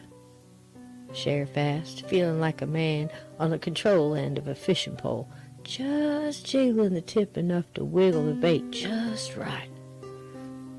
Tater's muscles relaxed a bit, showing he didn't think this one through as good as he had thought. "No, sir, I feel just fine," he admitted, and sat back down. And right there, Sheriff had the period on the sentence.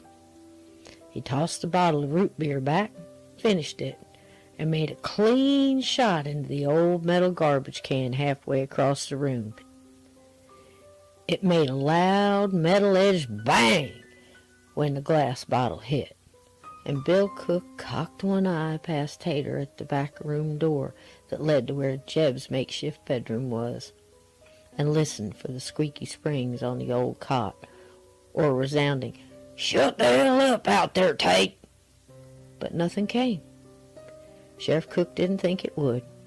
Bill Cook, however, hoped against hope it would. Bill never wanted to believe in the bad in humankind. Sheriff Cook saw it every day. He was damn sure now Jeb wasn't there. He didn't even need to look and chance signaling Tater that something was up. Best to just let it lie for now. I bet he is damn sick, though, Cook thought. The lawman kicking in strong now, stepping up front and center in his mind. Sick about the trouble he'll be in when he got linked to that still and all those years of selling illegal hooch out there. Law was law, and this time he would prove Jeb had a hand in breaking it. Done here for now. Tater, it's been fine catching up with you. I'll let you get back to work now. You let Jebediah know I would like to talk with him when he wakes up. Tell him that, all right? Sheriff Bill made his way toward the door, and Tater answered back, I sure will tell him, Sheriff. I'll tell him. Thank you kindly for the dew." And he held the bottle up to emphasize the gratitude. Tater watched the sheriff leave and almost collapsed with relief. "Stay out of trouble now, Tater," he called back just to jerk him up once more. And Bill walked out into the gravel parking lot. Sheriff Cook did not get back into his patrol car. He walked around back of the garage to look to see if Jeb's old truck was there, and to his surprise, it was. The old green Chevy was parked cattywampus by the back entrance. Of course, with all these vehicles at his disposal, it didn't mean that Jeb wasn't off in one of those.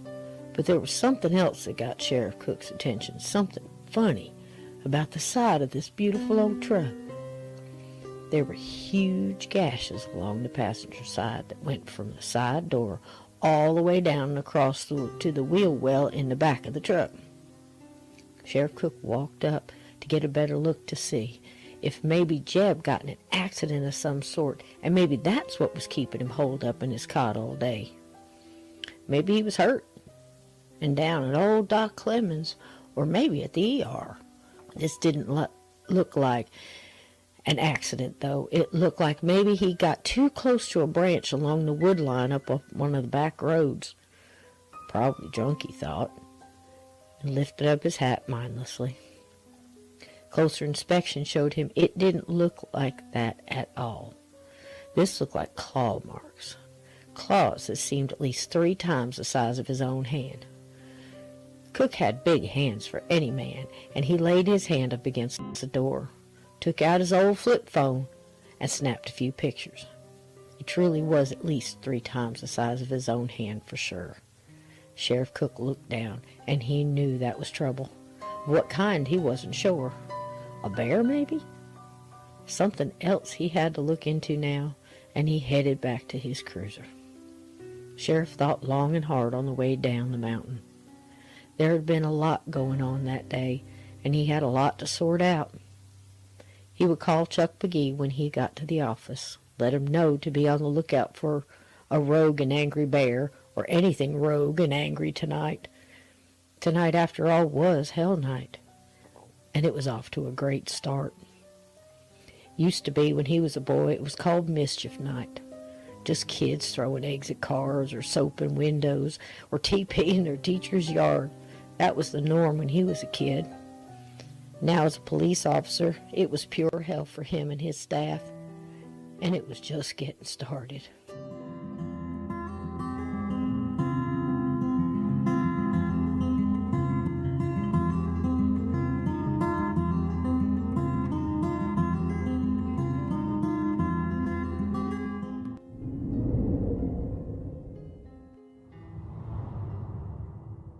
Greta helped May put up the leftover pie in May McGee's perfect little country kitchen.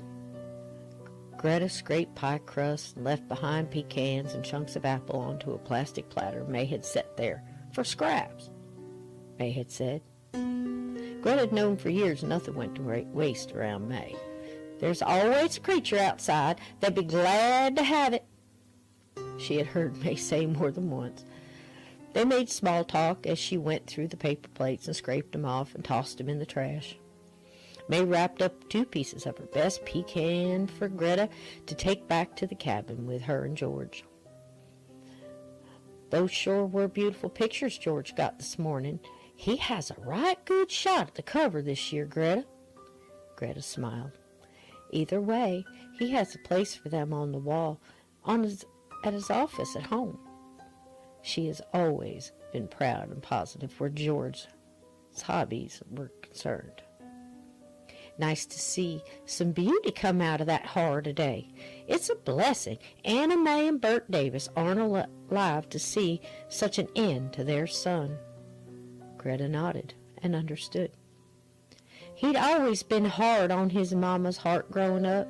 She used to sit right there on that couch and tell me of the fears she had about her boy. Truth was, I don't think Bert gave much hope for his son, but Anna Mae never stopped praying for him. Greta nodded again. She never knew Anna Mae and Bert well, only meeting Anna once before she passed up here in the lodge it was. They shared sweet tea and Mae's butter cookies on a hot July afternoon years back. Greta was just so grateful George and the little boy was okay. She added her thoughts to the conversation. Deputy Danker says that Still had been up there a long time, they thought. It's a wonder no one else got hurt up there. She shook her head. I don't wish anyone harm, but that man had to know it was dangerous as well as being illegal. May said, Ain't it so? And passed another plate to Greta to scrape off without looking. Here's the last of it, Greta. Greta didn't answer. Greta, here you go, hon. May looked toward Greta and noticed she was gripping onto the counter. Her head was starting to lean back and her eyes were rolling back into her head, and she started to sway. May quick jumped up behind her friend, threw her arms around her to brace her fall, and slowly started to ease both of them onto the tile floor as she started to yell for Charles and George, who were outside trying to talk about the day's events. George! Charles! Come quick! Greta is having one of her spells! Chuck heard it first and broke into a run. George, it's Greta. George was right with him as they ran into the office, ringing the bell on their entrance. Back here, Charles! May yelled, now sitting sprawled on the floor with her friend's head lying in her apron-covered lap. The men ran into the kitchen and saw the scene. George calling to his wife, Oh, no, not again. Is she okay? Did she fall? Did she hit her head? May said, No, I caught her, but she's definitely having one of her spells, George. Charles, get some cool water and get me a cold dish towel over there. She nodded towards the kitchen sink. Chuck did as she asked and handed it to George, who placed the cool towel on her head, saying, Don't startle her. She has to finish through. May said, We remember, George. It's okay. We're here. Greta whispered something low, and Chuck leaned in too, and oddly took off his hat and held it to his chest. The four actually looked like they were conducting a prayer circle of some kind, perhaps a revival of a soul struggling not to be damned for all eternity. George lightly took her hand, and Greta's whispers turned harsh and low. A man's voice was coming from her now. It sounded like cigarettes and low-shelf whiskey. It came forced and hard, yet pleading. He killed me. Murder. Give it back. Mumbling incoherent, George asked, Who is this? Give it back. He took it from me. Murder. Why?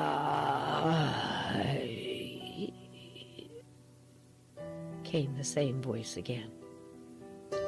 May looked up at Chuck, and he pulled up a chair, sat down, leaned low and quiet, and spoke kind and direct to whomever was speaking through Greta. Mister, who are you? We'll do our best to help.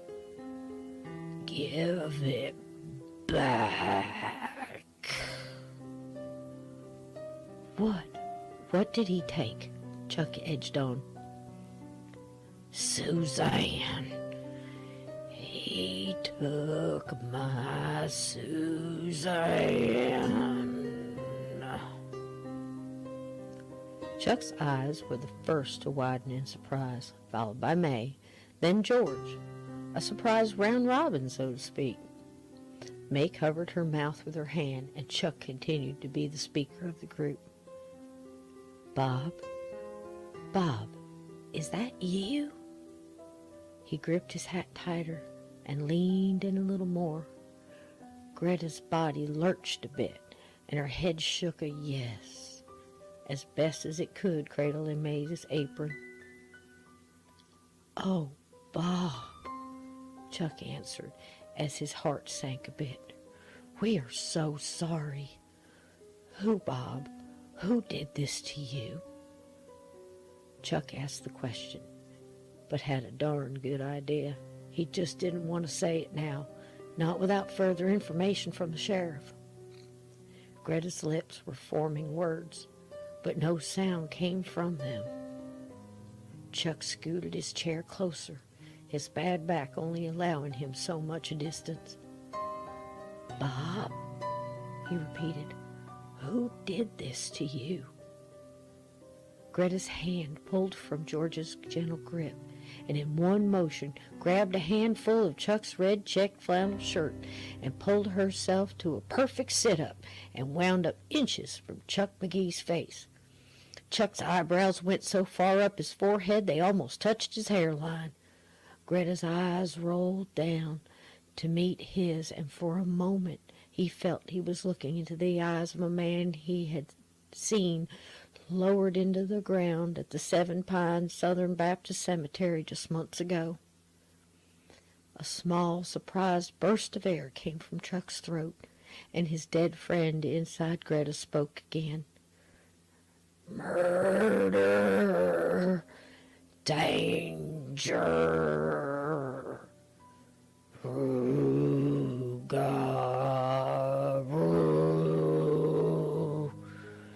Rugaroo!"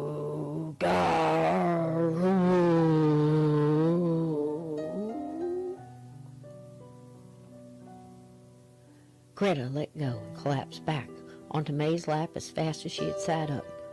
George gently gave her little slaps on the cheek and called to his wife, "Greta, it's over. Wake up." Greta fluttered her eyes and started to stir, and May replaced the cool rag on her head. Chuck met May's eyes, and he sat back, slapped his knees with both hands, and said, "Well, that cinches it. I knew it weren't no damn accident. Poor Bob. I'm so sorry, my friend." He looked down and shook his head, placed his hat back on, stood up, and replaced the chair. "Well, let's get her up and on the sofa, George." They got Greta up and together placed her on the couch. May got a cool glass of water for her friend. Greta didn't have to ask what happened. She knew. She had no idea what she said, but she knew she didn't say it. Going into trances didn't happen often, but when they did, they were memorable for anyone around her at the time, everyone but her. By the look on the two men's faces right now, she was afraid to ask what she'd said. She sat up, took the water from May, and May sat with her. George grabbed Chuck's arm and pulled him off a bit. "Chuck, this is not the first time she has said this word." Chuck listened and thought, "What was that anyway? Some kind of French?" He took off his hat and literally scratched his head as he thought. "I didn't know Bob spoke French." George added, "She said it last night, talking, one of her dream talks. She said it in her voice, this Rugaroo, over and over. Chuck, it scared me to no end. Those are usually warning dreams or premonitions." Chuck's head was swimming, and he tried to clear it.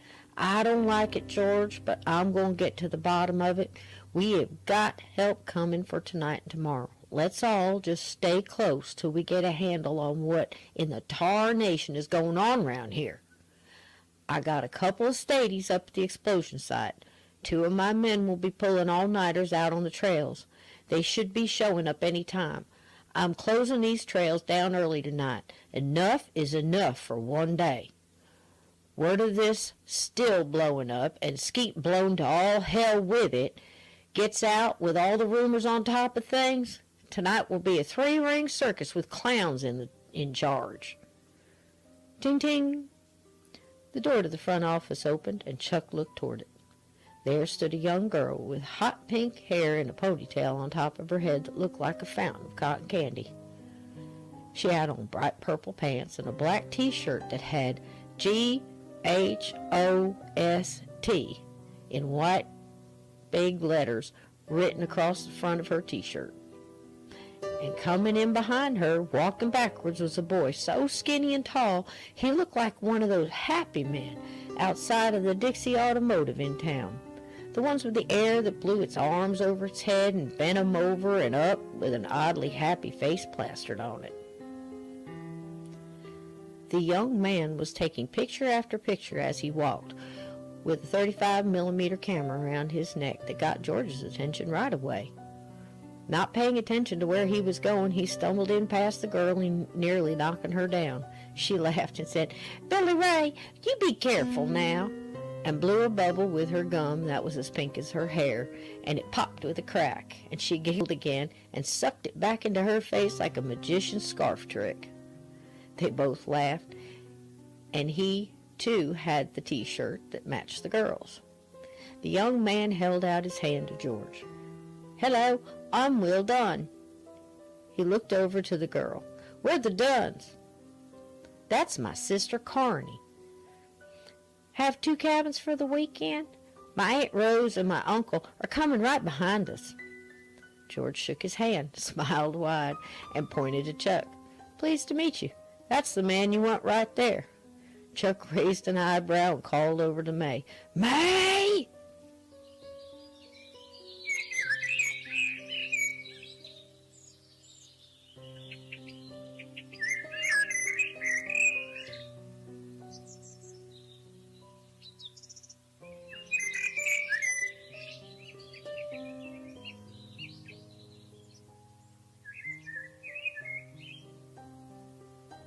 Dave was finally back on the porch of cabin 22 with his feet up, with Rage sleeping on the deck and trying to relax a bit himself. He was trying to concentrate on the book in his hand. It was difficult, though. The scenes at the cave, though gruesome, were not at the front of his mind. It was the little boy and what he had said. It was also all the unexpected things that happened since he had been here that were hard to push away. He looked at Rage, who was sleeping heavy near him.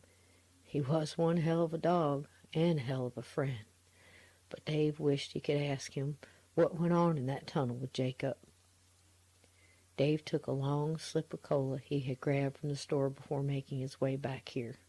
He wanted a beer, but it was still early, and he wanted to be as clear-headed as possible for his talk with George. He remembered he had promised to go down the mountain to town today, and while there, look up something for George. What was that word again? He fumbled through his head, looking for the word. Ragu? No. Ragaroo? Oh, no, that's not it. He shook his head. Rougarou. That was it, and he snapped his fingers. And Rage looked up. No, boy. Sorry. Go back to sleep. And Dave laughed a bit then. He would have to go tomorrow. He was tired himself right now. George, Greta, and May sat at the kitchen table now, playing a card game to take their minds off things a bit. Chuck was in his office making some phone calls. May was glad she had brought in extra weekend help. She had Thomas in the general store till close, and that gave her a bit of downtime. With a full house and all the commotion, she would need it. Elda tinged the door now as she came in the office, and May got up thinking it was another renter. "All clean and ready, Miss McGee. Wasn't much to clean, though." "Oh, thank you, Elda. So glad you could add that one on last minute. I do appreciate it," May McGee said as she accepted the key with the gold 19 on it from Elda. "You know I don't mind, as long as I'm down that mountain before dark." May knew and nodded a knowing smile to her. Elda added, "I'll be back early tomorrow to put a clean and polish on the showers in the morning. See you then, Miss McGee." May told her, "Safe drive. See you then." And she hung the key for 19 on the hook with its mate, the only one on the board that had 2 keys hanging on its numbered hooks, meaning they were full to the brim. And Chuck told her to save 19, the one Joan and the boys moved out of today, for someone special, and she did. David moved to the couch with Rage and actually got a couple hours sleep. He was up now and hungry, getting a couple of steaks ready for the grill, opened the lid of a big can of Roadhouse baked beans, and intended on putting the can right on the grill. He plopped a long-handled spoon into the can. "We're eating like kings, aren't we, boy?" Rage wagged his tail in agreement. Rage had earned it again without a doubt, and off they went.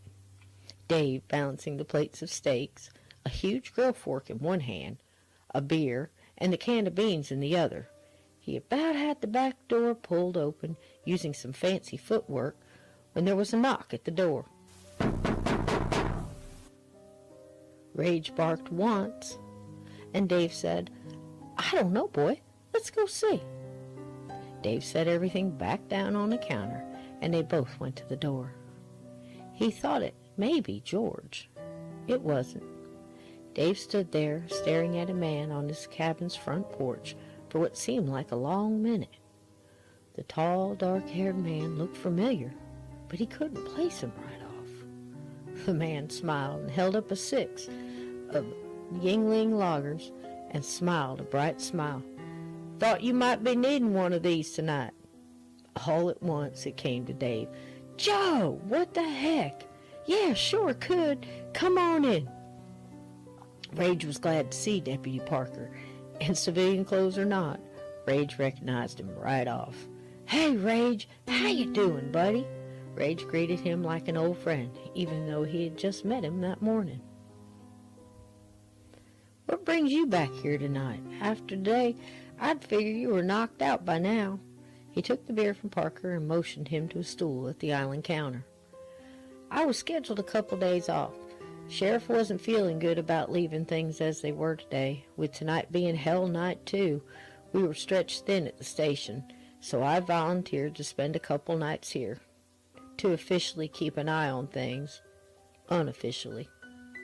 Sheriff Cook doesn't think Davis was on his own running that shine out there.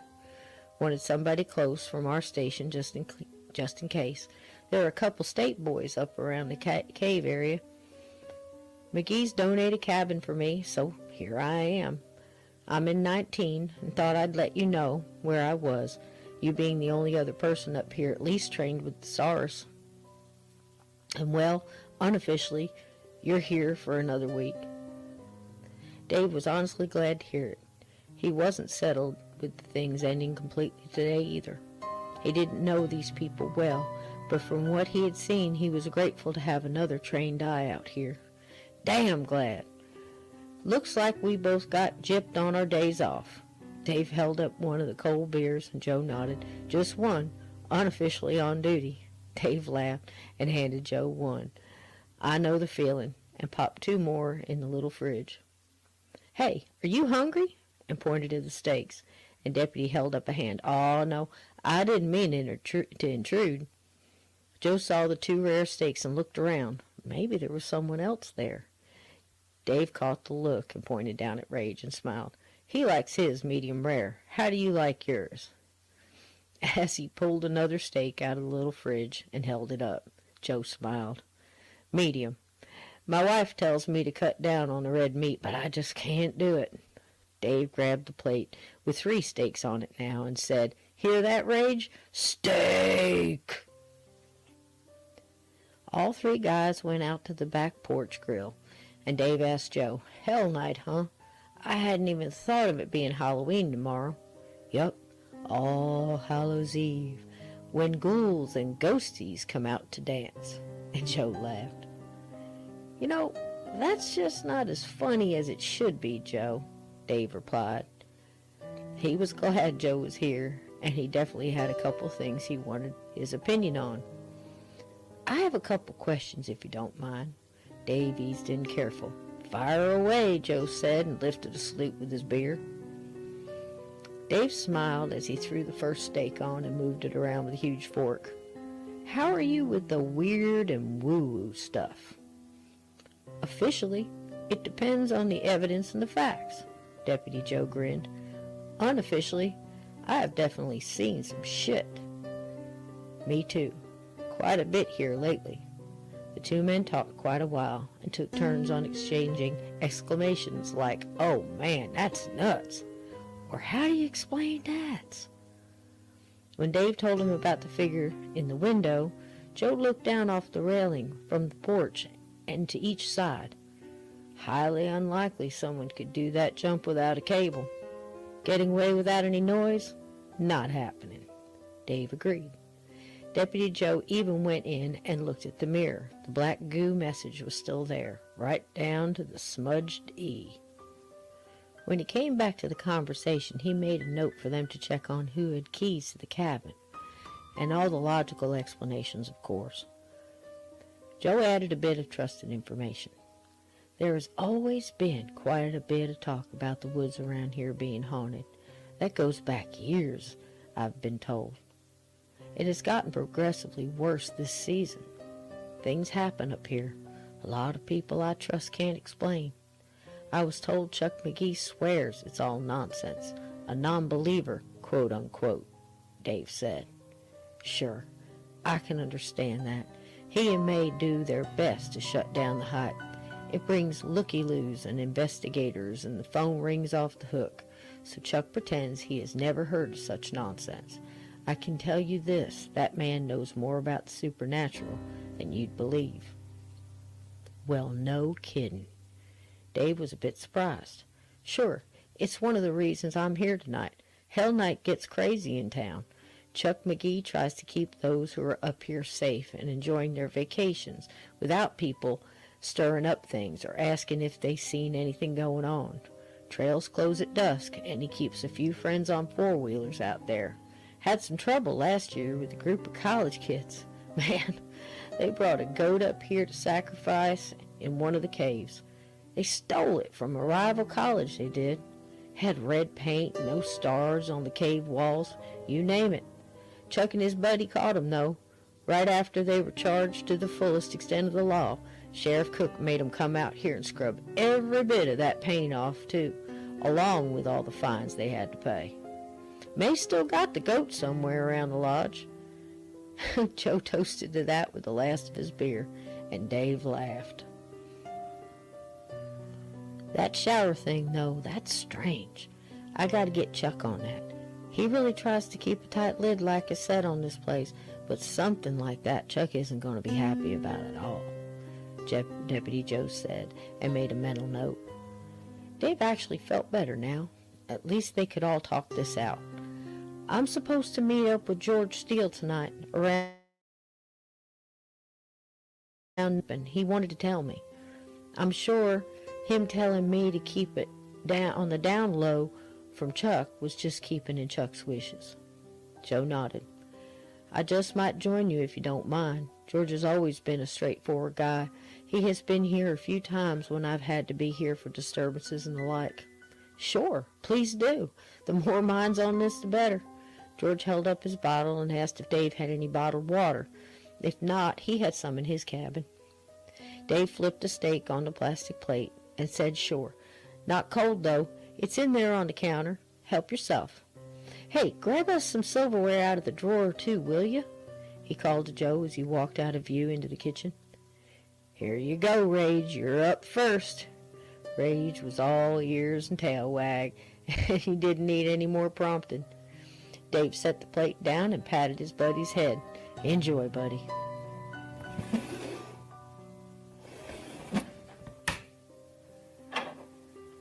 Joe opened one drawer and then another, and finally found the forks and knives, picked out two of each, and pulled the shrink-wrapped plastic back off the section of the bottled water, and heard a crisp metal snap behind him.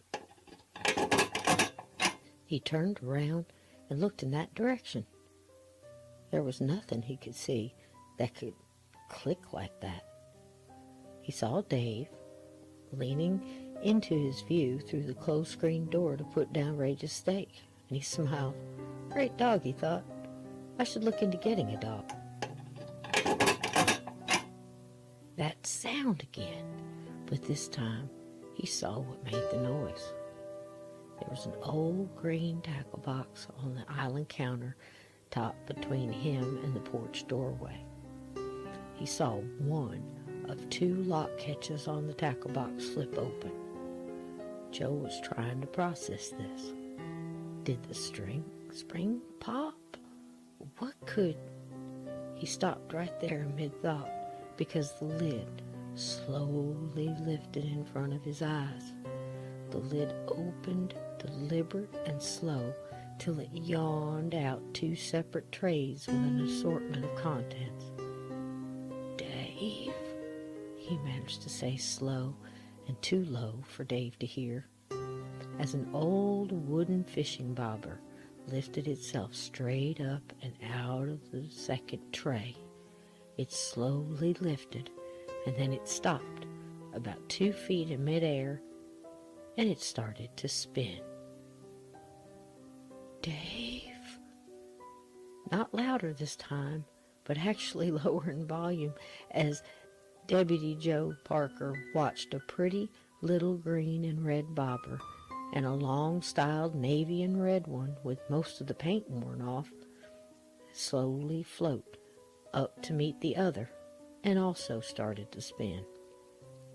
Joe felt frozen to the spot and didn't want to take his eyes off this phenomenal sight. He found his voice and somewhere lost in his throat and pushed it out much louder now. "Dave!" As 2 red and white plastic round ones launched upward together, stopped abruptly next to the others, and started to dance along. Dave heard Joe, and still smiling rage, made his way to the screen door. "What's the matter, Joe? Can't find the foot..." He stopped dead in his tracks and focused on at least 8 of his dad's old bobbers dancing and spinning about 2 feet above the tackle box sitting open on the counter. He looked at Joe, then back at the odd scene. Shocked, he asked in a low voice, "Are you doing that?" Joe shook his head slowly no, and kept his eyes on the dance. "Holy shit, Joe, what the hell?" Dave whispered. All of a sudden, the bobbers stopped spinning, held frozen in midair, and then flew in different directions with a force that bounced them off the walls and cabinets. As the men ducked and covered, Rage started to bark from the wrong side of the screen, and Dave held up a hand that he was okay. As he stood up, he looked at Joe, who was looking toward the front door, and pointed in that direction. Dave looked where he pointed, and his old rod and reel lifted up from its lean next to the front door. It floated up, and at the same time moved till it was horizontal and hovering over the cabin's wood floor. Rage barked again, and the catch clicked on the old brass reel, and it started to spin. It started slow at first, then sped up so fast it was a blur, and the fishing line spilled out of the sides and made what his dad used to call a bird's nest, and then it stopped dead, and the rod dropped to the floor with a loud crack. Rage barked again, and Dave reached over and opened the screen, and Rage ran in, went straight to the fishing pole and sniffed around. Dave looked around the room, waited for the next thing to come. Joe stood up now, slow, and broke the silence. "Do you do this for all your dinner guests?" Dave smiled and shook his head. "This is what I've been telling you, Joe. I can see how this could be unnerving." They both chuckled, and that helped. Joe got a closer look now and checked the box, like he was looking for strings or something, and then thought himself ridiculous. There's just no explanation. Dave smiled, trying to keep them calm. "Sure there is. The ghosties have come out to dance." Not letting this get to them, Dave tried his best to get back to normal. "Let's go try and eat. We'll go meet George, see if anyone else has seen things like this here." Joe shook his head and looked around the room. He grabbed up the silverware and his water and closed the tackle box on the way to the porch. Gave one more look before going outside. "My God," he whispered.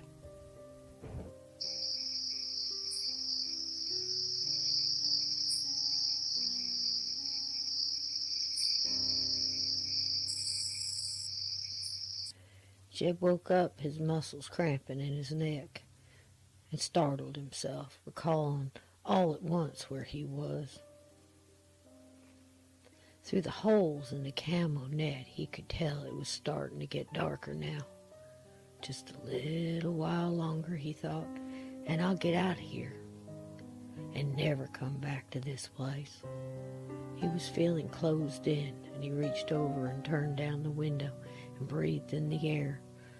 He looked at his gas gauge. The orange hand pointed to just a little under half. "That's fine," he said. "Plenty to get down a mountain and get off on the highway and out of here." He smiled to himself and looked over to the amp meter. "Right on 12. Okay, we can spare a little." He turned the key to the accessory, reached over and turned to the knob and the radio. It came on and blared out loud, and he jumped, quick turned the volume down and mashed the number 2 button. "Damn it, Skate, you don't count." Tim McGraw was somewhere in the middle of Live Like You Were Dying, and the melody filled the truck and Jeff, and he started to calm down as he started to sing. "I went 2.7 seconds on a bull named Fu Manchu." Jeb was feeling better, and he had to pee. He opened the door and ducked under the camel net that made a roof over the open door and stepped away from the truck and continued to sing as he relieved himself in the brush. "Live like you was dying." Pleased with himself, he laughed, zipped up, and tossed a quick look around to the cliff and the tunnel entrance he had seen the men come out of earlier. His view in between the trees was a bad one, but he didn't see any movement, and he felt good about that. He got back in the truck and closed the door with a quiet click, and reached down and turned the radio just a bit, and he ate another cracker and slumped down low in the seat. Just a little bit longer, he thought. Outside, not far away, a large beast stirred in its sleep, the low rumble of its breathing, almost a purr from its throat. The others were close too, but he slept alone. He was their leader, their wise one. He had run the long path from their true home and brought them to another. This was a good place, with high trees and hills and not too many of the intruders with their loud noises and their destruction. He had lost some in his pack along the way to the new land, but they were weak and couldn't stay close. Now he waited for nightfall. The intruder who tested him, who claimed his area with his scent, he was near.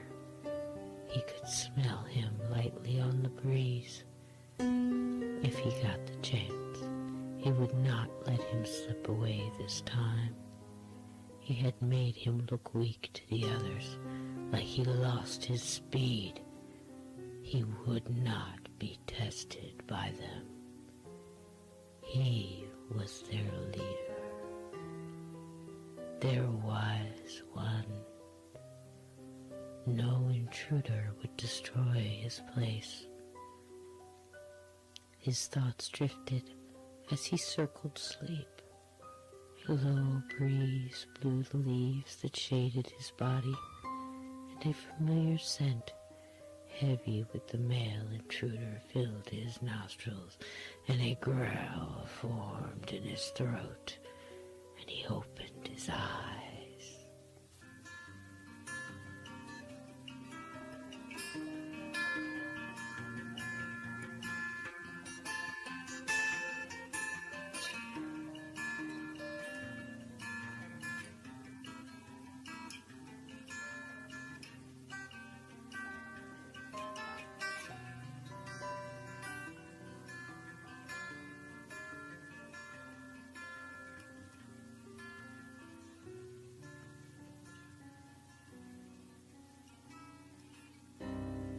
Like I said, Bill, Chuck finished over the phone, I have good reason to believe that Skeet Davis had something to do with old Bob's death.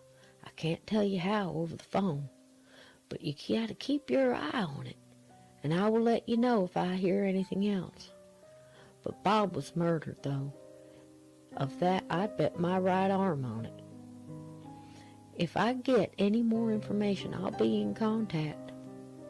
Sheriff Cook thanked Chuck McGee and filled him in on the possible bear-attacked truck. I don't know.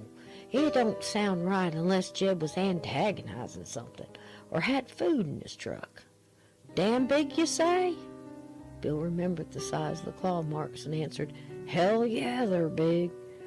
You just keep the trails closed down. Tell your boys on the trails to load heavy and be safe out there. Will do, Bill, Chuck agreed. You get to talk to Jeb? No sign of him yet. But we got an eye out for him.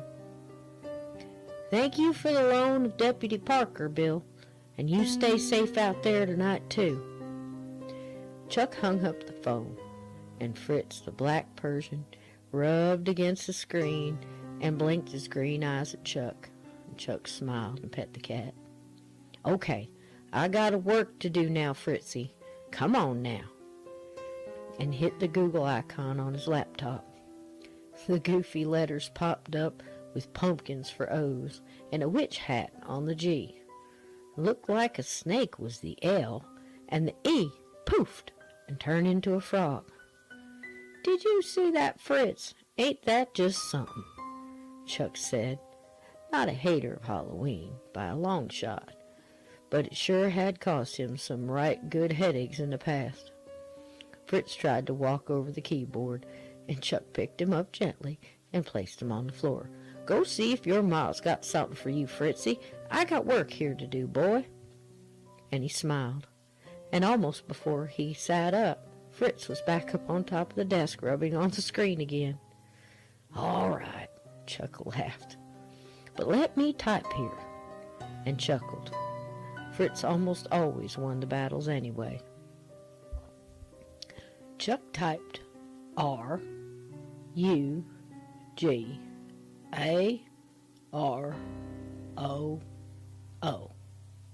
and hit enter. Images of huge wolf man-looking beasts with long claws and teeth to match popped up on the screen. Fritz arched his back and hissed, and Chuck too jumped back in the seat. I agree, Mr. Fritz. Fritz jumped down and out of the office. Chuck slowly scrolled down to some text. The Rougarou is essentially Louisiana's bayou-dwelling werewolf and is a prominent figure in Cajun folklore. Chuck rocked back in his seat, took off his hat, scratched his head again, and whispered, Well, I'll be dipped in shit.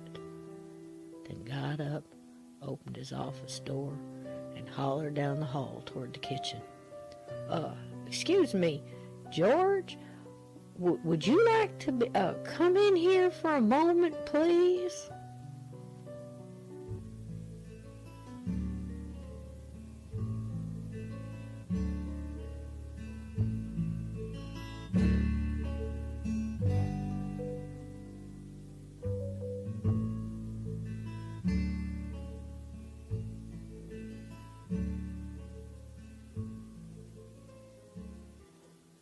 Tater had been long done with the tractor, and he took care of Mr. Hampton and his son when they came to collect and paid the bill in full.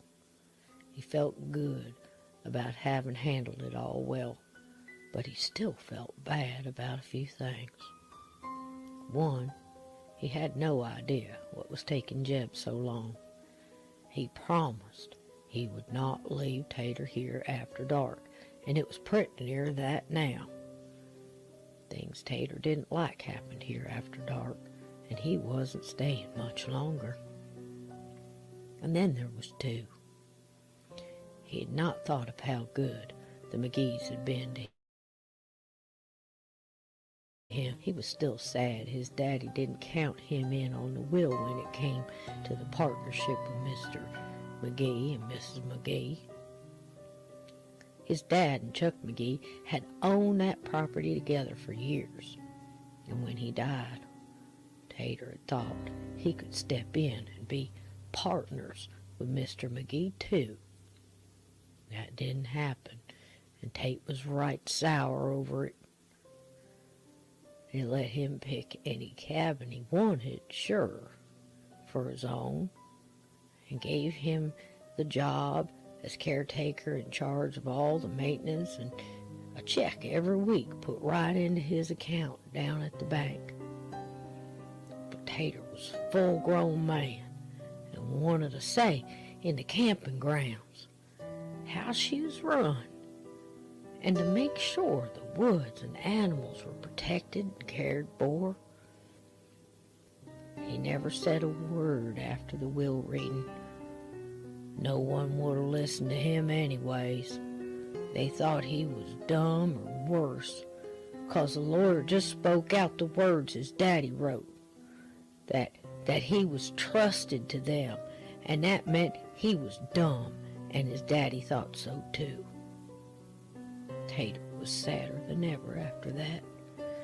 And now Sheriff Cook was a smart man. He had a uniform and all. And he said they thought a lot of him, and they were his friends. That made Tater think that all Jeb and Skeet had told him was not as true as what the sheriff had told him today. If they were his friends, Tater had been wrong, and he felt guilty and had to find a way to make things right again. He sat at the old desk and looked up at the dirty little window. It was getting dark fast. "Oh, Jeb, where are you?"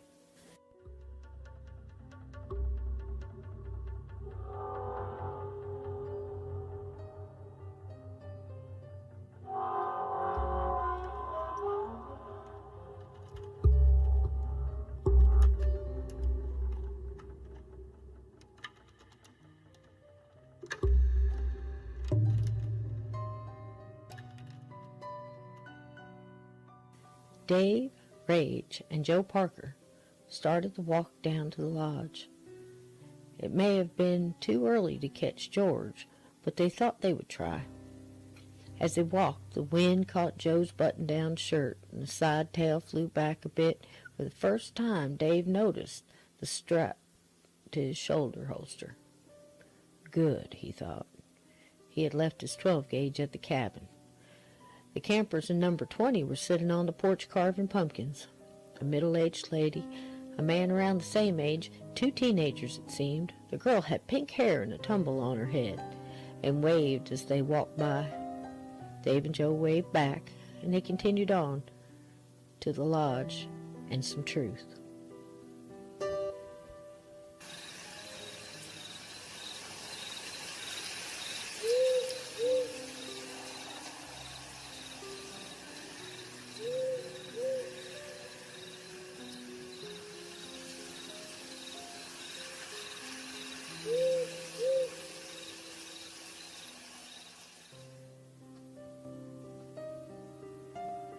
Jeb listened to one more song till the amp meter told him he better cut her off now, or risk her not starting. Jeb thought, wrist turning the key. The old Silverado started on the first turn. "Good old girl, you are." Jeb smiled and let her run just a bit. It was near to dark, and he was almost at the finish line. He hadn't seen any movement around since this afternoon, and he could chance charging her up just a bit. He had 3 crackers and 1 Vienna sausage left. He had made it through, he thought, and smiled deeper. It was getting dark inside the truck. Most of what light was left was filtered through the netting and cast shadows and funny blotches. Jeb reached another cracker and stabbed Vian a sausage with his little pocket knife and ate them both with a new confidence that all was about to get better for him. He briefly thought of Skeeter. He got himself in this, he can get himself out, Jeb thought as he chewed the last of his feast. Not my problem no more. And he smiled at that too, feeling darn okay with it. Tater crossed his mind now. And he was a dumbass, but he was always there for Jeb. And Jeb thought again. He's a big boy. He's gonna have to take care of himself too. He spoke to the windshield like it was a friend. He's gonna be fine. I don't owe that boy nothing. Jeb took a swig of the hooch and wiped his mouth with his arm and spoke to the windshield again. I got better things to take care of now. Jeb heard the sounds of nightfall starting around him, an old screech owl in the distance. I might just miss these old woods. Jeb closed his eyes and listened to the woods talk to him. It took him back to being a boy again. Not the good times. There really wasn't any of those. But there were moments that were better than others. Out here in these woods, alone, had been some of his best.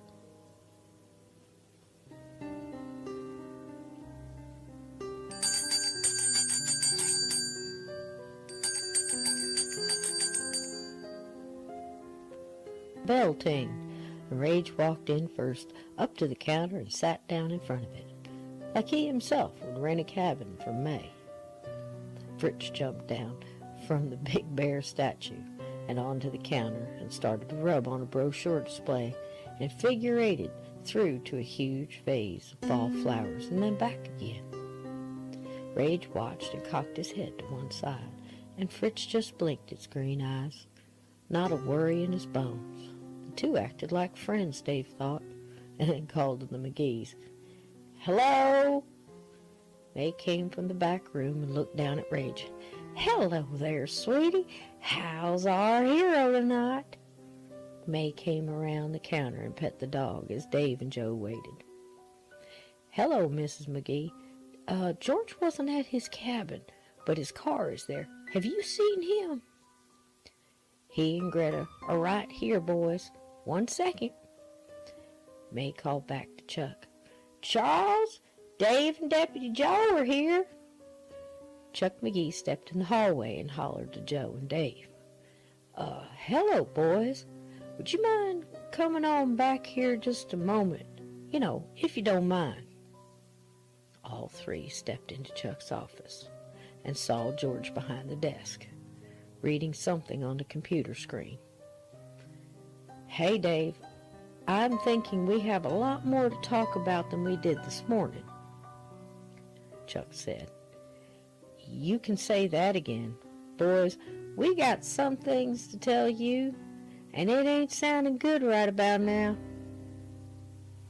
Chuck motioned them to come around the desk, and they both did. Joe's eyes widened before Dave's did, but Dave wasn't far behind. Dave let out a quiet, "What the hell?" and Joe echoed it with a slow and low whistle. George looked up at Dave and said, "Rougarou," and nodded his head.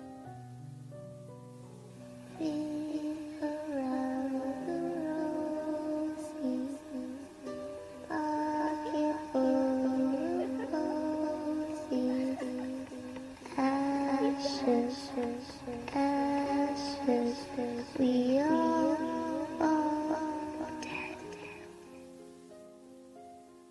Tater had had enough waiting and thinking. He locked up the shop and put the key in the old wheel rim by the tires at the back door. It was late, and he guessed he wasn't having no pizza tonight, nor a six of beer with his buddy.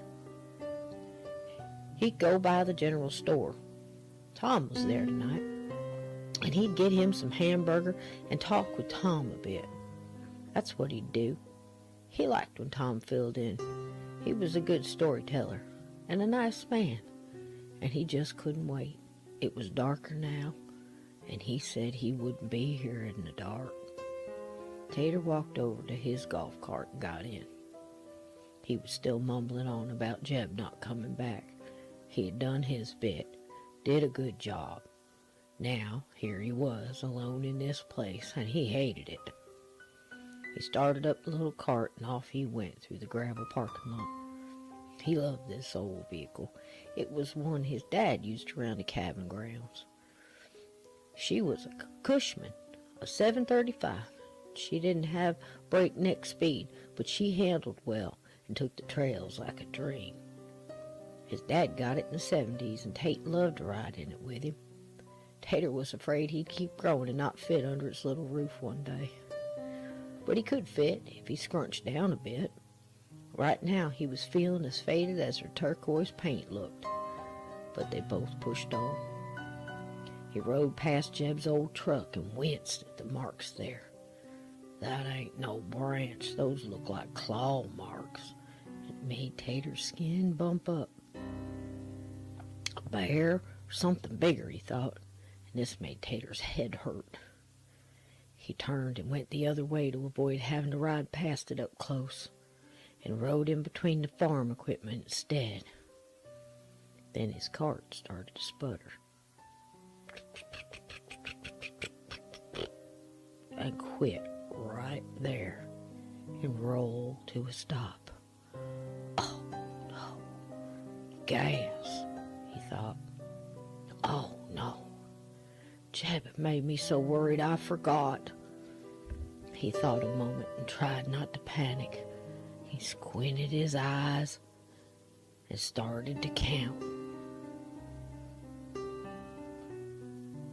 Inside his head to calm himself. 1, 2, 3. His eyes flew open.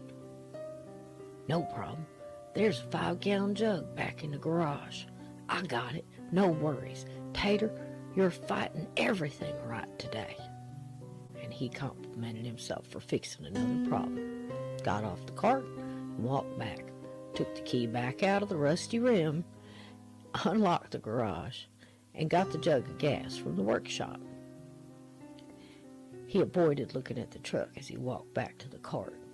Forgot the key and said, "Oh man, Jeb would get me sure." Turned back around and dropped the key in the rusty wheel rim. There, no worries. He took off the cap and poured in the gas, and he heard the wind whistle behind him.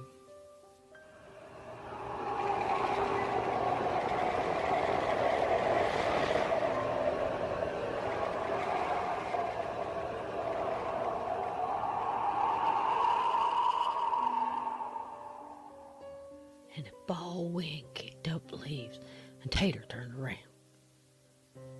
He had stopped full view of the dead children's playground. He was just this side of the rusty chain-link fence. Oh no, not here. I hate this place. He hurried and spilled a bit of gas.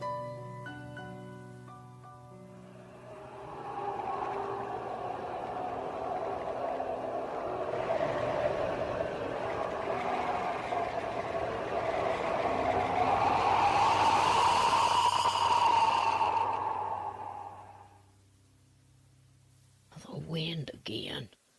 I won't look. I won't turn around. Tate whispered out loud.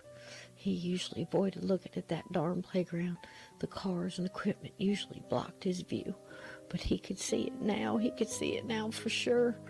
Tate shut his eyes and counted.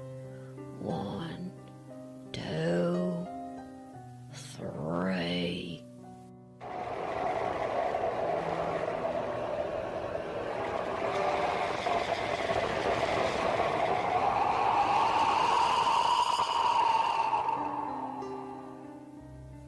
It's just the wind, just the wind. He dropped the gas can and let her spill out. Turned and jumped into the cart and turned the key, and it sputtered and nothing. Tater did look up then to see how far he was away from the fence. It was right in front of him. the old rusted chain link, and behind it he could see the old wooden seesaw slowly moving up and down, up and down. No, no, come on now, he tried again. But,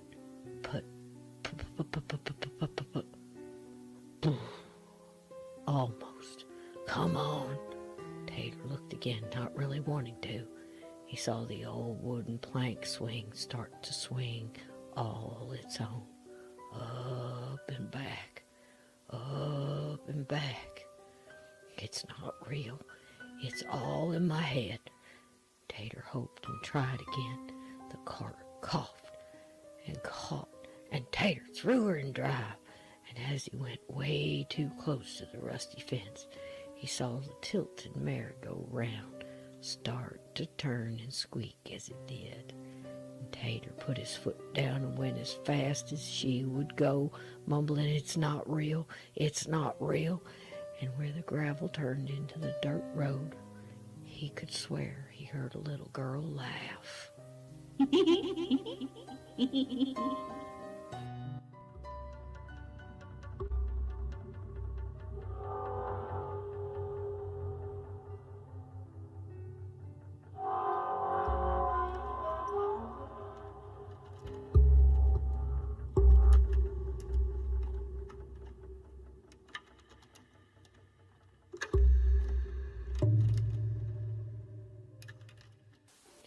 "Well, we have us some serious issues here tonight, boys," Chuck said.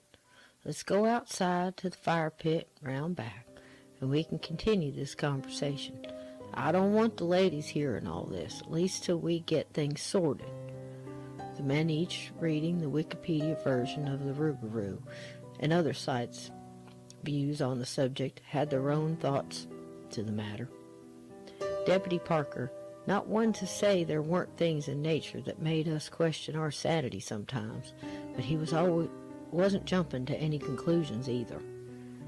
Dave was about there with him, but had seen too much in the last day to question much. George, seeing things over the years himself, knew when information came through Greta, there was a reason, and Chuck was right there with him. Chuck McGee said, "Either way, he was bringing his shotgun to the fire pit with him. Period. End of story."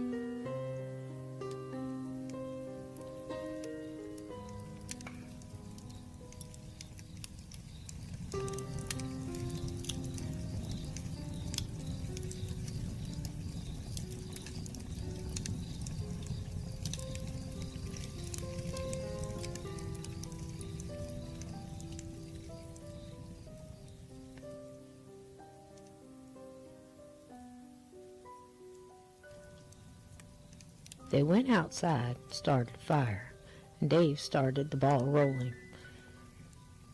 He told all of them all he had seen, from the cabinet doors being thrown open, the horrible smell in the cabin, and he added in the black mist he and Rage had seen too, even though he wasn't completely sure what that had been. The two that bothered him the most being the large black thing in the window and Rage cornering something Dave couldn't see in the back bedroom that left a very cold spot on the wall and a foul smell and a shiver down himself for sure. He showed Chuck the black goo he had saved in the cardboard, and George told Chuck about the shower and the substance left behind that seemed like motor oil, and it definitely not being the same as the goo on the mirror. Chuck surprised them with a similar story from a former renter. He had refunded their whole week's rent and put extra lights in the showers. That renter, too, had seen the large black hand in the men's shower grab his own ankle. Chuck said, "I thought they'd lost their damn minds." Dave threw in the screams he had heard, that seemed to move so quickly from one point of the road to the next in seconds. "That was probably a red fox, but at this point, I'm not ruling nothing out," Chuck said. Then came the one that sat Chuck back into his deluxe canvas camper's chair. This voice came out of the static in my radio last night. It was deep and dreadful, and it said, "They killed me, give it back," and kept repeating, "Why, why?" Dave explained. Chuck looked at Dave and asked him to repeat it, and he did. Chuck looked at George now, and George nodded. George then explained a bit about Greta's gift and how she went into trances sometimes. He told about the sleep talks and how they told of how to find lost things, which was nice, but also of impending danger, and that was not as nice, George added. Just before you gentlemen showed up this evening, Greta went into a trance. She spoke in another voice, one most assuredly not hers, and said very much the same thing you just said, David. Dave sat back in his camper's chair now, trying his best to process all this. Chuck broke the silence now.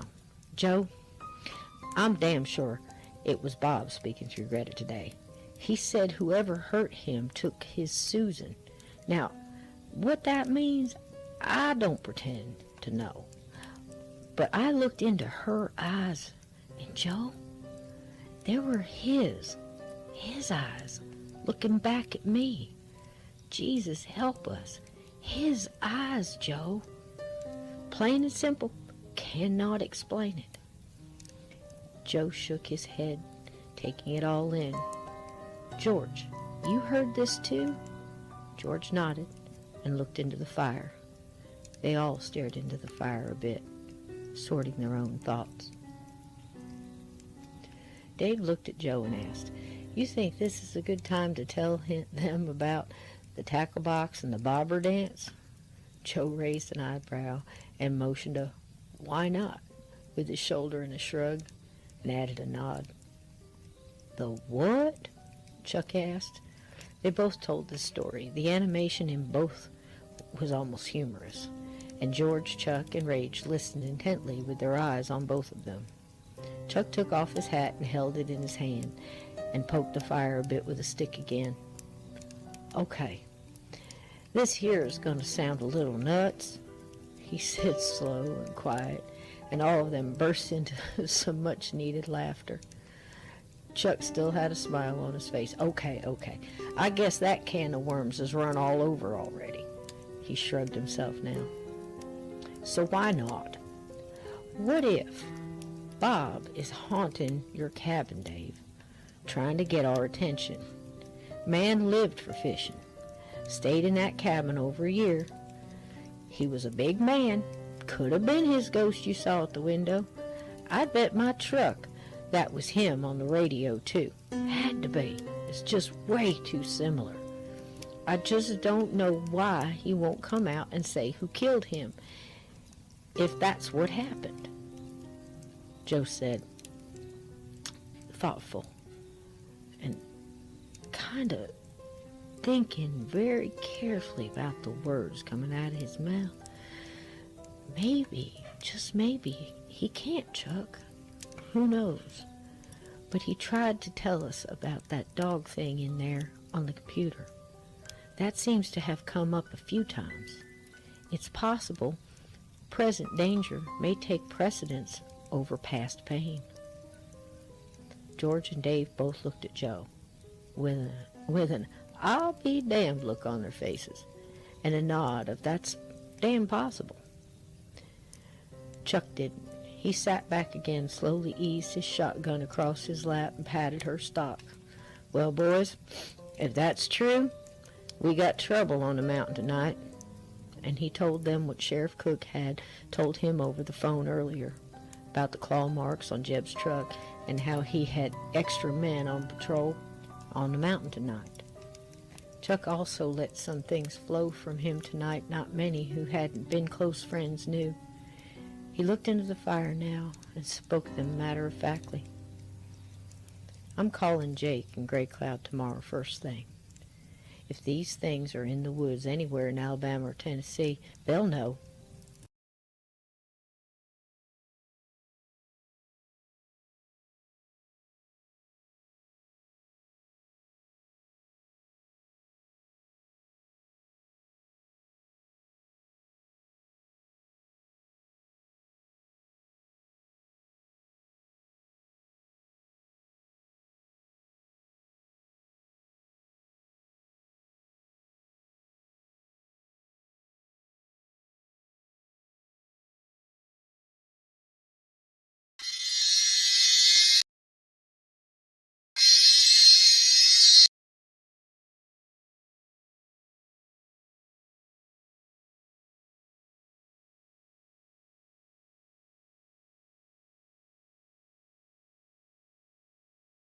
of the land here. It is sacred. And kept repeating, why? Run all over already. He shrugged himself now. So why not? What if Bob is haunting your cabin, Dave, trying to get our attention? Man lived for fishing. Stayed in that cabin over a year. He was a big man. Could have been his ghost you saw at the window. I'd bet my truck that was him on the radio, too. Had to be. It's just way too similar. I just don't know why he won't come out and say who killed him, if that's what happened. Joe said, thoughtful and kind of thinking very carefully about the words coming out of his mouth. Maybe, just maybe, he can't, Chuck. Who knows? But he tried to tell us about that dog thing in there on the computer. That seems to have come up a few times. It's possible present danger may take precedence over past pain. George and Dave both looked at Joe with an I'll be damned look on their faces and a nod of that's damn possible. Chuck didn't. He sat back again, slowly eased his shotgun across his lap and patted her stock. Well, boys, if that's true, we got trouble on the mountain tonight. And he told them what Sheriff Cook had told him over the phone earlier about the claw marks on Jeb's truck and how he had extra men on patrol on the mountain tonight. Chuck also let some things flow from him tonight not many who hadn't been close friends knew. He looked into the fire now and spoke them matter-of-factly. I'm calling Jake and Gray Cloud tomorrow first thing. If these things are in the woods anywhere in Alabama or Tennessee, they'll know. Joe shook his head like he was familiar with the name. You know them, Joe? Who's he talking about? Dave asked. Yes, I do. They are elders from the original indigenous people here, Coasati and Cherokee. Chuck added.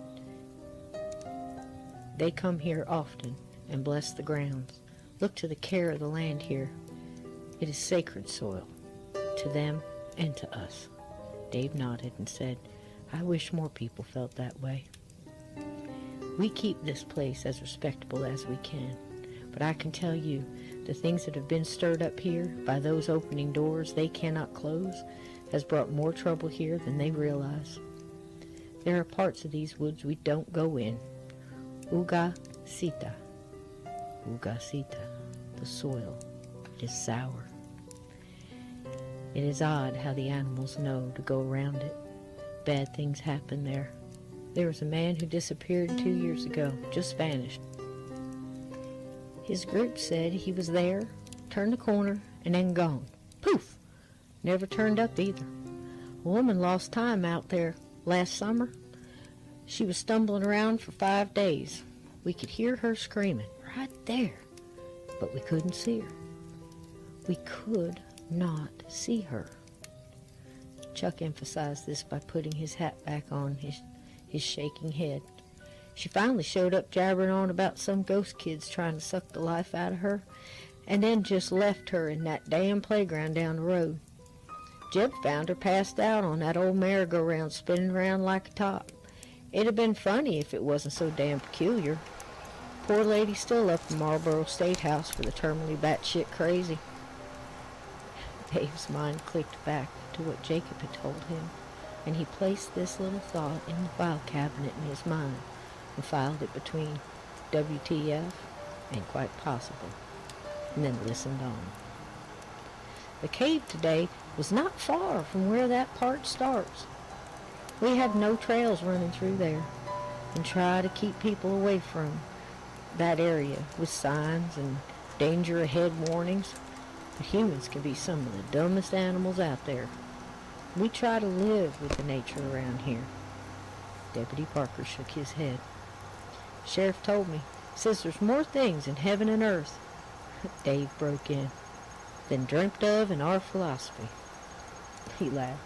Chef Cook quotes Shakespeare? I'm really beginning to like that guy. And they laughed. And that was good too. Laughter made you feel better. It was just a fact. Chuck leaned in and poked the fire with a stick again and added, "Well, Grey Wolf and the shaman, they will know what to do. They'll come up here and set things right again. The energy is way off around here. You can feel it on the wind. Until then, we have a long night ahead." Chuck patted the stock of his shotgun again and added, "Load 'em if you got 'em, boys. And I'll get May to brew us up some strong coffee, too." Thank you. Now, tell me about this tackle box again. I mean, damn it if that isn't something. Rage looked at Chuck like he knew what he said and barked an agreeing woof. And they all laughed some more.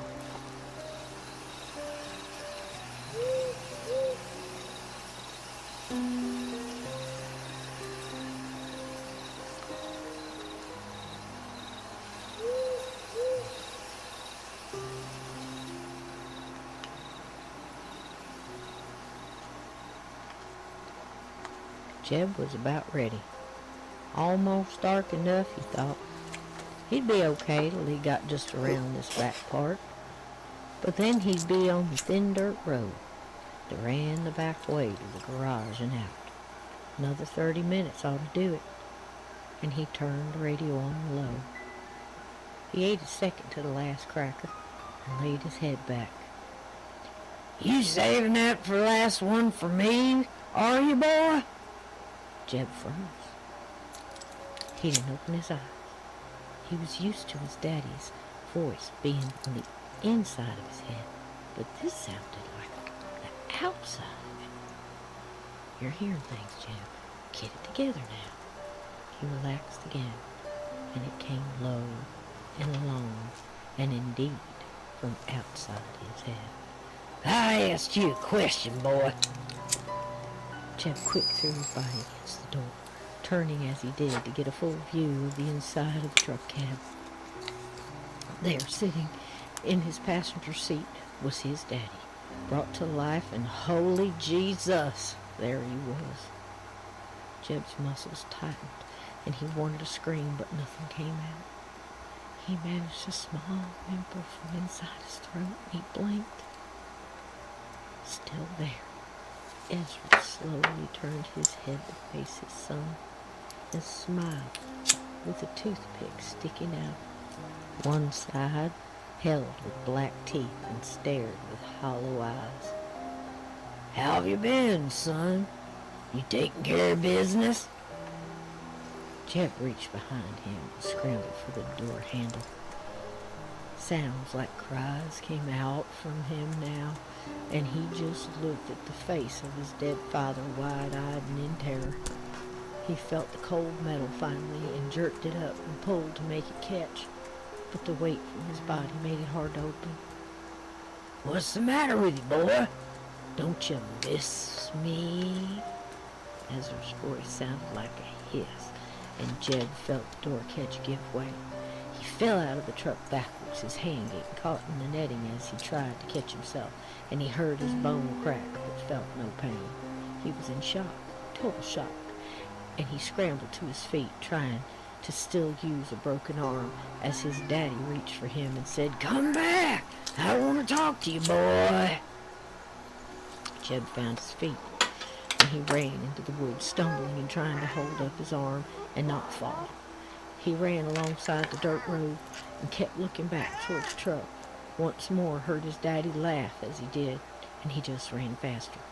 Stumbling through the thickness of the brush, he was repeating over and over, "Run, just run. He's not real. Just keep running." Jeb saw the turn of the road, and he looked back again, so afraid his dad would be right behind him. "You got this, Jeb. You just keep running." He'd get to the garage, get his truck, and the cash in the box there. He was done. Never coming back here, never coming back, never coming back. He breathed out and he ran through the bush and the thicket.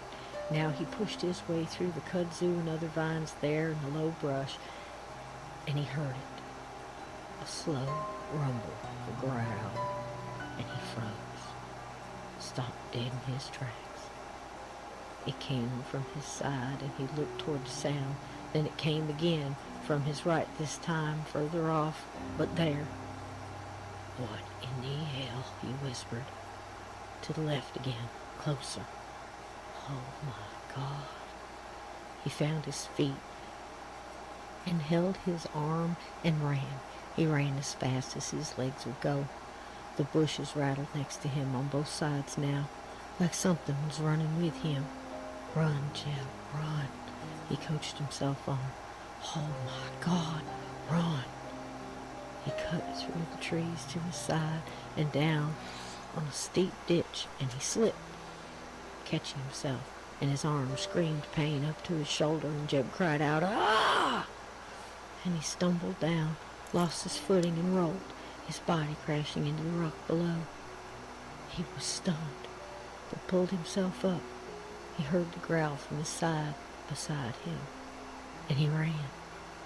Caught the tree line again and zigzagged in and out the trees, swatting away branches with his good arm and trying to clutch his shirt to hold his bad one. He knew this place. It was his woods. He could do this. You can do this, Jeb. The rustle was next to him again, and along his run above him. The growl was closer now, but he saw nothing. Nothing. He could see the break ahead, the woods that led to his garage not far now. He turned and went into the last leg of his run. The rustle seemed to turn with him, and the growls were closer. He could see the shop light in the distance, just past the playground. He was going to make it.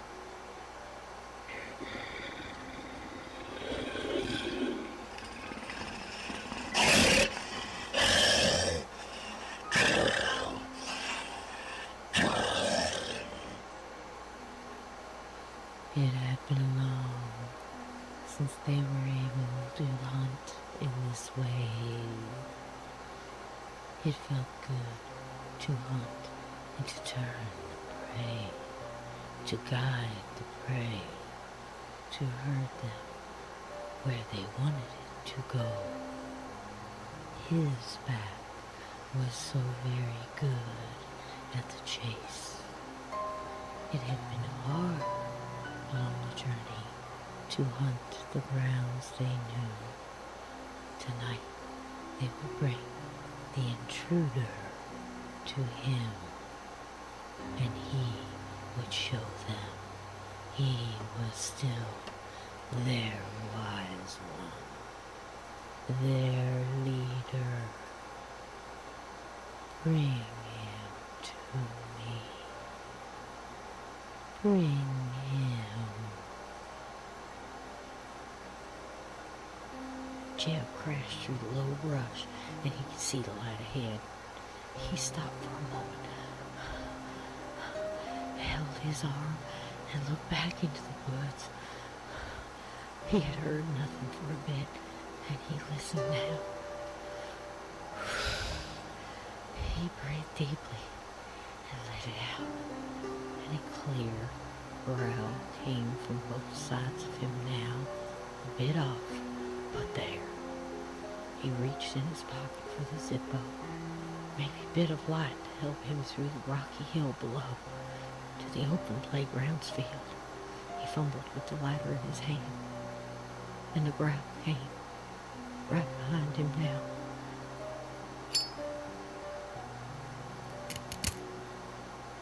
And the growl came right behind him now. Jeb cried out. He couldn't help it, and his feet took off, down clumpy slippery rocks in the dark. He had done it. He reached the fence of the playground, and he stumbled through the broken mesh and slipped under the bar. The dim light from inside the garage, not far off at all. You got this, Jeb. Go. The desperate man took off across the field and ran toward the other side. He could see the silhouette of the cars and tractors not far in the distance, and he ran through the sand-filled field, around the swings, under the monkey bars, and over the fallen fence, and cleared the fence bar and fell onto the ground on the other side. Oh, hell, man. That was awfully breathed in deep. Jesus.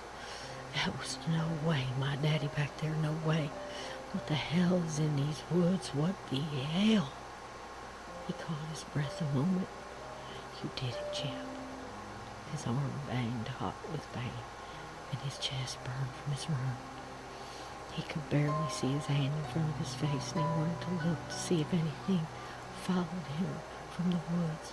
He wished he'd grabbed his flashlight from the truck, but he left it behind with that thing that looked like his daddy. He pulled himself to his knees and he lit the Zippo to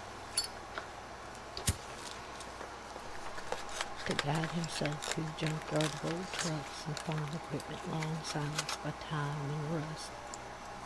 Shadows danced in the flames light, and the field behind looked empty as far as he could tell. He gingerly made his way through the junk piles of twisted metal when he heard a low rumble come from in front of him. The skeletons of cars were between him and his garage back door. His truck, with a loaded 357 under its seat, sat even closer, there between him and freedom. A dark shadow began to move right in his path. It rose from the bed of an old pickup truck right in front of Jeb. It stood up slow and unfolded its massive body before him as the horror unfolded inside Jeb. It was the creature he had seen on the road last night, backed by the moonlight, standing in the bed of the old pickup. It stood enormous before him, and it spread its arms out to its side and let out a howl that curdled Jeb's blood.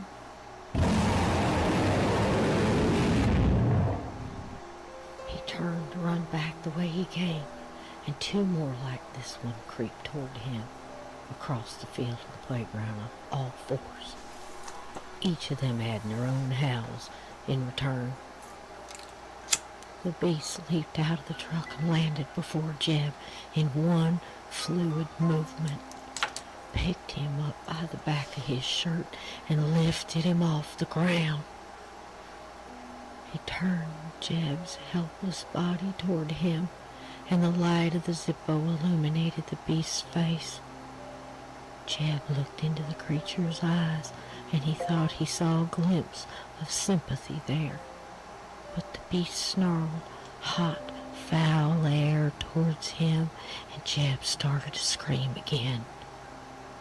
The beast slowly reached up with its enormous claws and slowly ran them down Jeb's face, like a dad would do to his son, and with the same gentleness. Jeb had no real thoughts at this time. They were overrun with sheer fear, and his whole body trembled. The Zippo still lighting the thing's face as it shook in his hand. For a brief second, Jebediah Perkins thought the beast would somehow drop him and run off with the others, who had now gathered into the light of Jeb's flame. The wrathful beast slowly moved its claws up Jeb's face, now the other way, across his forehead and into his hair, and Jeb stiffened from its touch.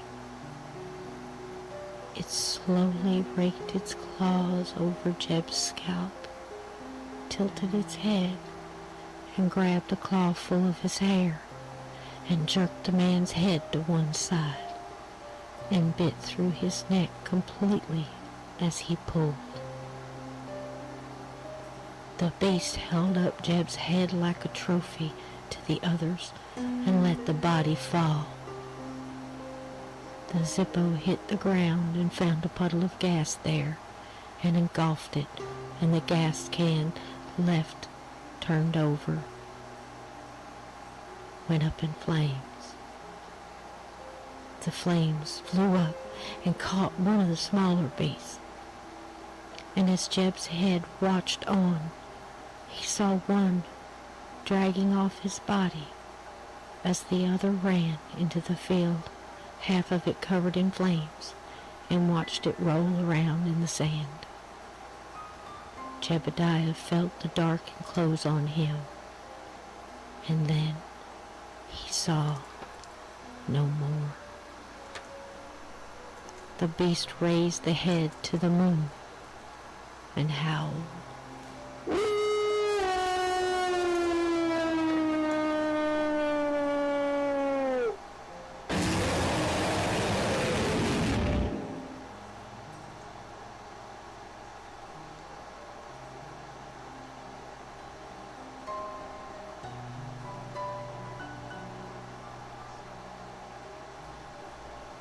"Hey," Dave said. "Did you guys hear that?" Everyone stopped still and listened. A scream from far off followed the wind. That was no fox. A howl from the same direction followed, and Rage sat up and perked his ears. Then another scream. Joe Parker stood up, turned towards the sound. That came from down the mountain, Chuck. Chuck stood up with his shotgun at the ready. Off from the other direction, a scream from a different kind echoed, a wailing that vibrated in the trees. Chuck knew this one well. It was the Squatch, all right, and he was none too happy about something. Chuck had learned the sound over the years, and this was not good.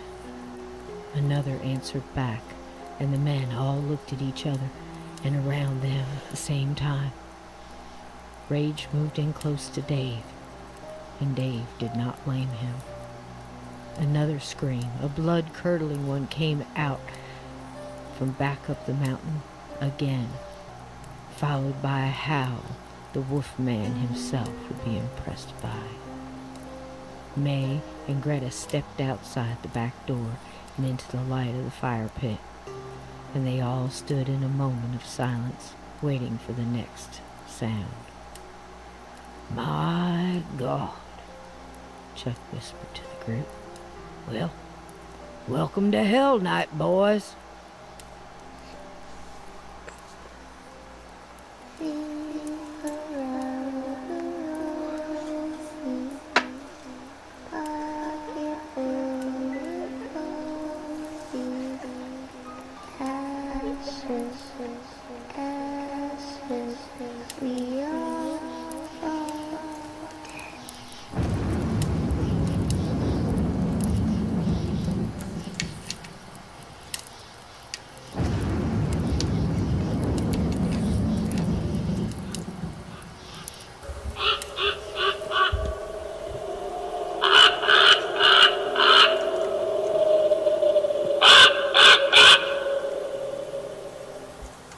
You have been listening to The Strange Case of Captain 22, Part 5, on Sacred Soil. Stay tuned for Part 6, the final chapter.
Thank you.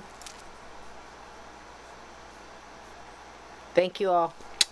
Good night. See you next Monday after the madness. Good night, everybody. And Steve is fine. His internet went out. Thank you all for listening. Good night.